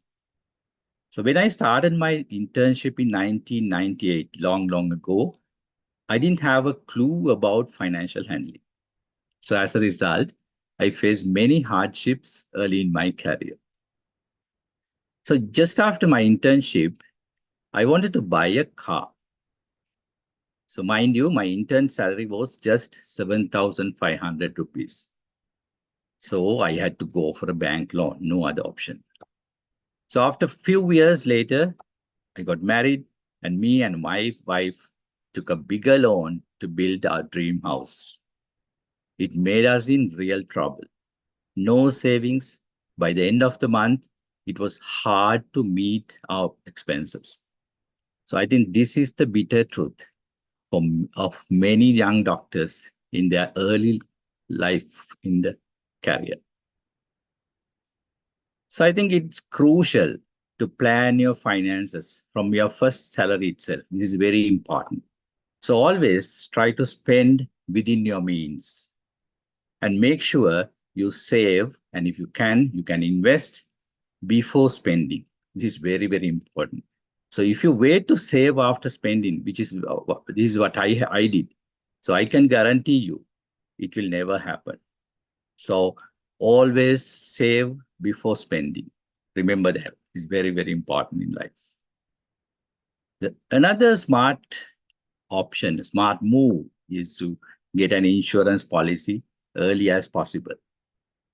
We have to believe the fact that life is uncertain and insurance can be a safety net in case of emergencies. If you start an insurance policy now, the premium you need to pay will be much less than starting an insurance at the age of 45 or 50. So my advice again is consider for an insurance as early as possible for your protection. This is very important again. So let me go back to my personal story again. To make things worse, I got a credit card. Initially, it was helpful and worked for me, but over time, it became a real mess. Remember, a credit card is a good servant, but a bad master. Use it wisely. And never ever exceed your paying capacity. I repeat, never ever exceed your paying capacity. You know, some of you might know that you can use your credit card only for some special offers and some zero interest installment purchases so that you can manage within your budget. So finally, what you have to do is you have to manage your credit card within your paying capacity. Okay, then finally, I made a life-changing decision. So I got an opportunity to work in Oman for 4 years. So I came back in 2014 with decent financial stability. So since then, I enjoy my life with my passion of engage in leisure and social activities. So now I am an active member of PeMSAA, KSM, and Dovell's Doctors Welfare Association. So I'm leading my life socially, professionally, and I'm happy now. I think the one advice I can give for the people, those who do not have plans of doing postgraduate studies, the temporary working in countries like Oman, the Gulf, is a very good option. So let me explain you why. So these countries, they offer decent salaries. There's no taxation, zero tax. And the cost of living is, when compared to European countries, is really less. And the working stress is relatively less in these countries. And on top of that, it is a beautiful country to live. So if you want more details, reach out to me anytime. I'll give more details about how to go and work in Oman. However, so wherever you go and whatever you do, teamwork is essential. Try to fit into your team early as possible. So understand your team members and their needs, their strengths, and their weaknesses. Because always remember that each and every member in your team is as important as you. So in this way, it will create a happy and productive work environment. So you can be happy wherever you work. So that is what the ultimate goal is. So as a doctor, be a visible leader and a source of positive energy to your team. Try to motivate and inspire your team. So they will work hard. Keep up your core values like empathy, integrity, and respect. Learn to communicate well with your patients. At the same time, learn to communicate well with your co-workers. So this is very important because and always try to respect and listen to others' ideas in your team. So then you can work happily in the team.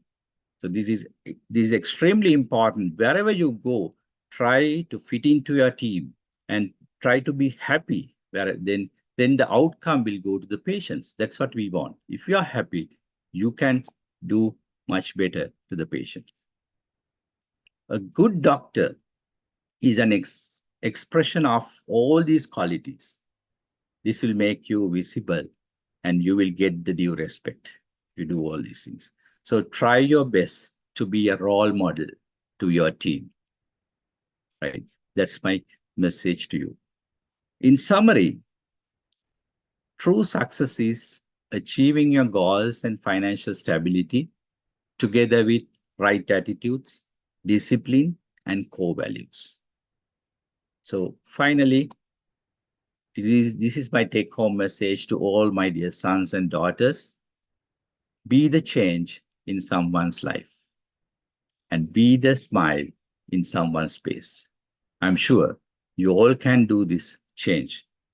At the same time, most importantly, don't forget to keep a smile on your face.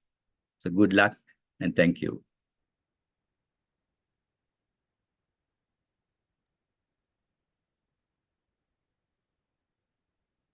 Thank you very much, Dr. Sammanwala Singha.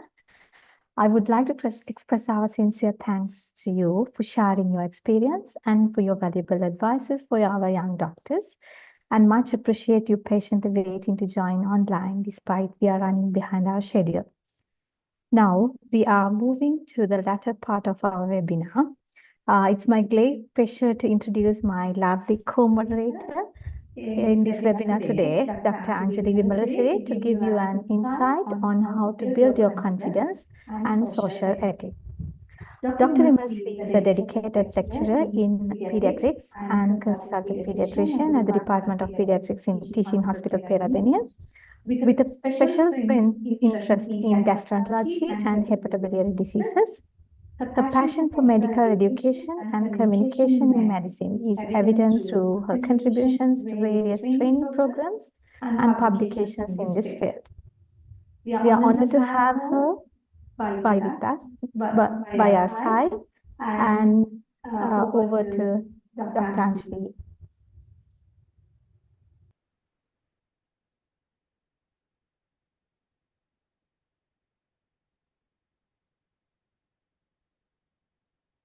Thank you very much, Gaina. Good evening and welcome to all of you for the last session for tonight's seminar. And congratulations for all of you who have remained till now. It has been a pleasure being your moderator for today's program, and it is an honor to be given this opportunity to present this topic, which I believe will bring great value to your lives. As Professor Jayavira mentioned right at the beginning, life skills and soft skills are essential foundations to build up for a successful journey in your professional life. Right. Okay. So we're moving on. Oops. Right. Let's begin with confidence building. We will explore various strategies that will help you to enhance your overall confidence. You might realize in medical school, we traditionally have take a back step and, we listen to our seniors, but we aren't given the freedom to be confident or speak up. So I think it's an important skill as you progress in your career to think about how you can work on your confidence. So what does confidence truly mean? And why is it so important? Well, it literally means the belief you have in your own abilities and judgment. A confident person stands out in a crowd, isn't it? Having confidence helps you to perform, helps you to become a more resilient person, and it helps you in your relationships as well as communication. When you believe in yourself, you're more likely to take on new challenges and succeed. Now, I'm going to talk about 4 effective strategies for you to build on your confidence. The first pointer that I've listed here is positive self-talk. There's adequate literature out there which states that talking positively to yourself will help you build your confidence. So whenever you get a negative thought, start practicing by telling yourself the good things about you, what you're good at, and also focus on your strengths. And another thing that will help you build confidence is to set yourself achievable goals. All of you are going to move into your internships in the near future, and it might seem like a giant task, 12 long months of hard work. So break your tasks into smaller manageable steps. Give yourself a week and then celebrate those small successes along the way. And don't forget to enjoy these little goals that you achieve. Next, practice and preparation.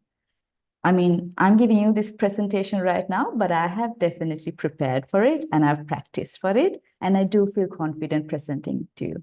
Likewise, you have experience for your exams. You know when you failed and you've reflected back and felt, okay, maybe a little bit more preparation would have helped. So as you continue on your journey ahead, I would advise to keep that in mind as well. And then finally, a strategy that would help you to build your confidence is your body language. Remember, rather than slouching and just, not engaging with others, having a good posture, maintaining eye contact are little strategies that will help you to build up on your confidence. Like you have little strategies to help you build on confidence, I thought it's important to talk about how to keep growing in your confidence. So there are three little pointers again for you to make sure you will always continue to grow in your confidence. Continue to learn.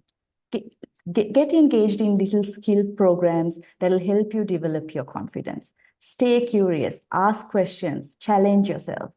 Also, remember, feedback is an important one. Constructive feedback will help you to identify areas where you can improve. And you will learn to see feedback as a tool for growth rather than something that makes you feel bad. And finally, no one functions in isolation. Humans are creatures that like to flock together. So surround yourself with people who will give you positive energy and people who are encouraging. Share your experiences and support each other.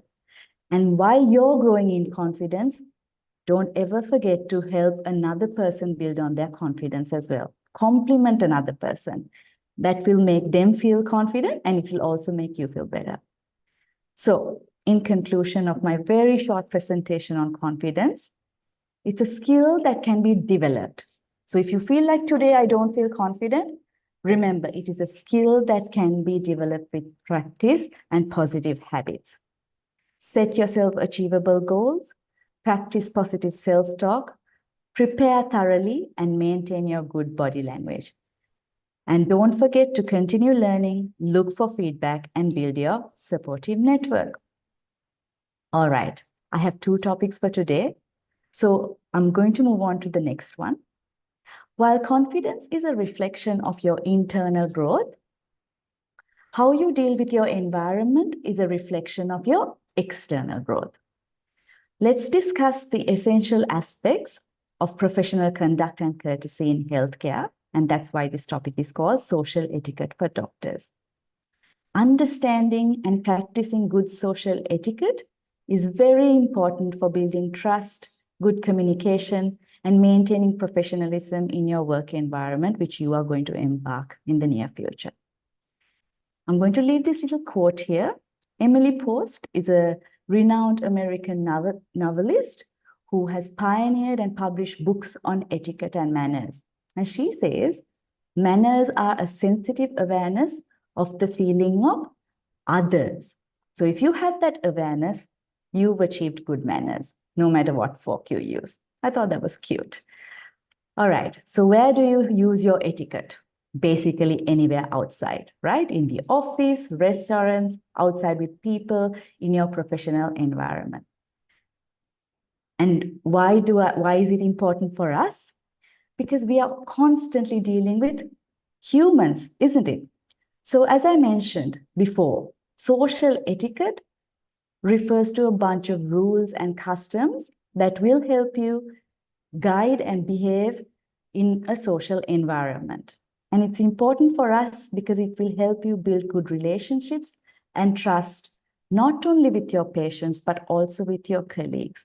When we are doctors, there's an inherent, sometimes there's an inherent understanding that we are on the top of a hierarchy, but I suppose those thoughts and those mind frames need to change. We're moving with time, and it's important for us to respect others as well.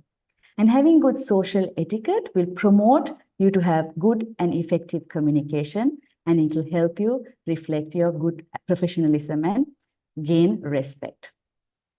I have a few things regarding social etiquette which I thought might be important to you. And if I'm to leave you with one single message, it is this: learn to communicate. Effective communication is the cornerstone of good social etiquette. So I've listed a few things here. I think I would also encourage you to go out there, find out about communication methods, engage in communication workshops. But here are 3 important points for you to learn. Become an active listener. We all can hear when people talk. We can listen and internalize when people talk. But active listening is when the person who talks feels like you are listening. Okay? So that's one thing I would encourage you to start practicing.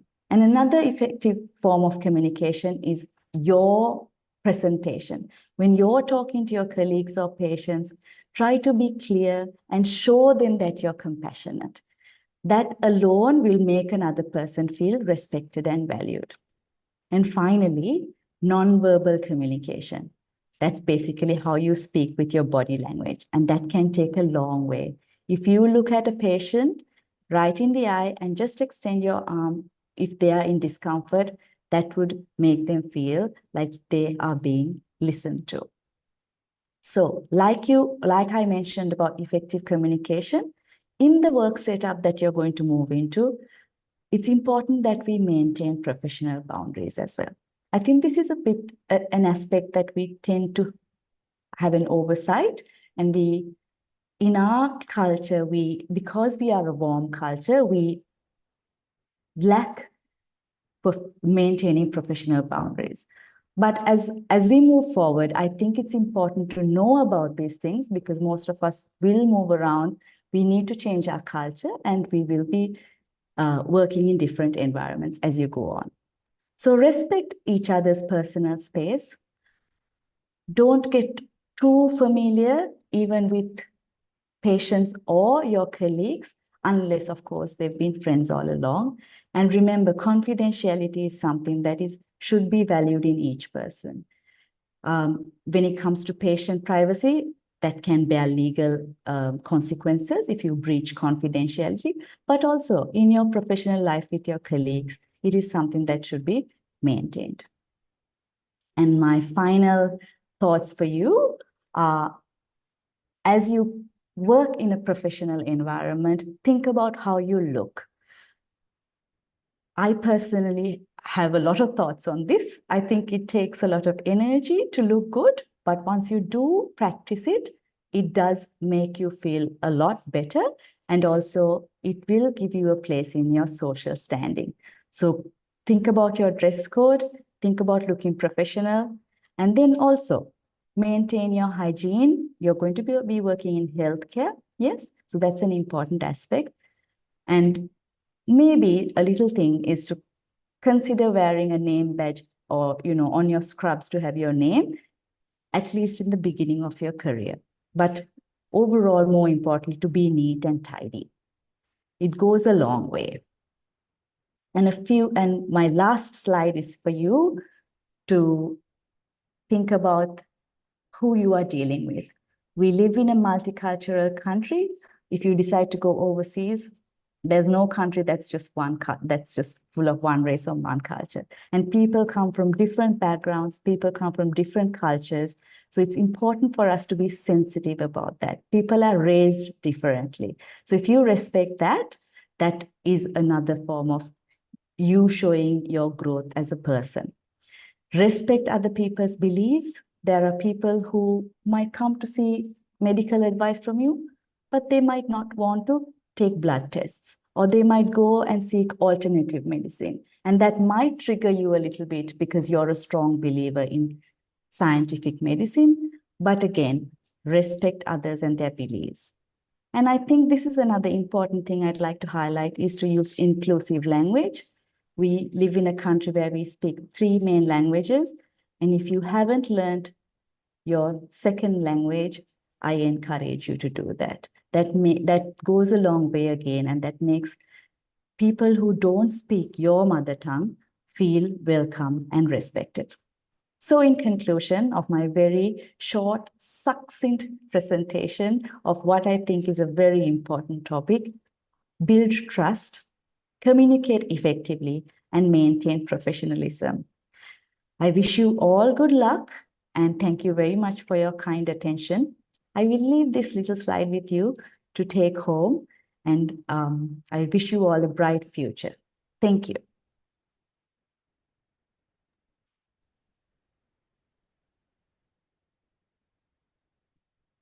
Thank you, Dr. Anjali, for your wonderful talk and giving us your insight for important life skills as a young doctor and responsible citizen.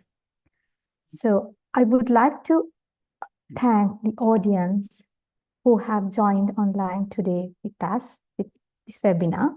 We hope you found the presentations and the talks informative, and we believe that you were able to give you a greater insight into choosing your future career and important life skills as a doctor and a responsible citizen. We would like to let you know that we will be uploading the recorded presentation to our YouTube channel at the PeMSAA YouTube channel and PeMSAA.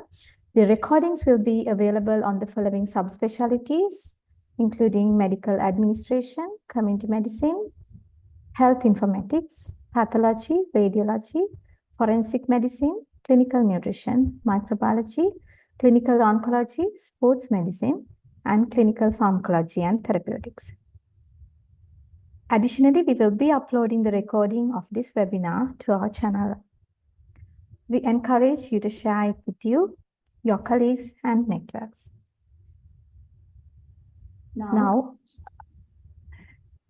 Thank you very much, Gayana. As we wrap up, I'd like to cordially invite the President of PeMSAA, Professor Jayavira, to give a few words as closing remarks.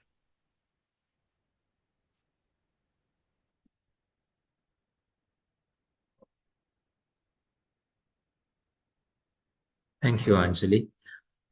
So we come to the end of a very successful career guidance seminar, which we fortunately started on time, but I'm really sorry that we are running late for reasons beyond our control.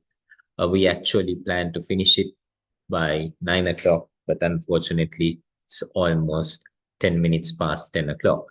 Thank you very much for joining in and for staying together. We hope that we have been able to fulfill your aspirations about what you wanted to know.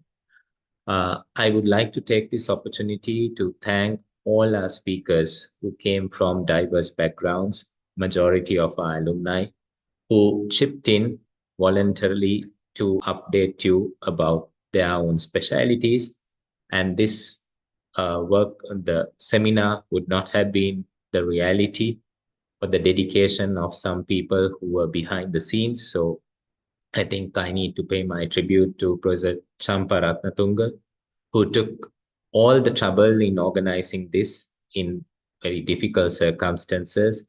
I would also like to thank Dr. Ruan Premathilaka, who's also the treasurer of PeMSAA, who's played a significant role, and the two moderators, Dr. Gayana Miyangoda and Dr. Anjali Vimarasiri. Thank you very much.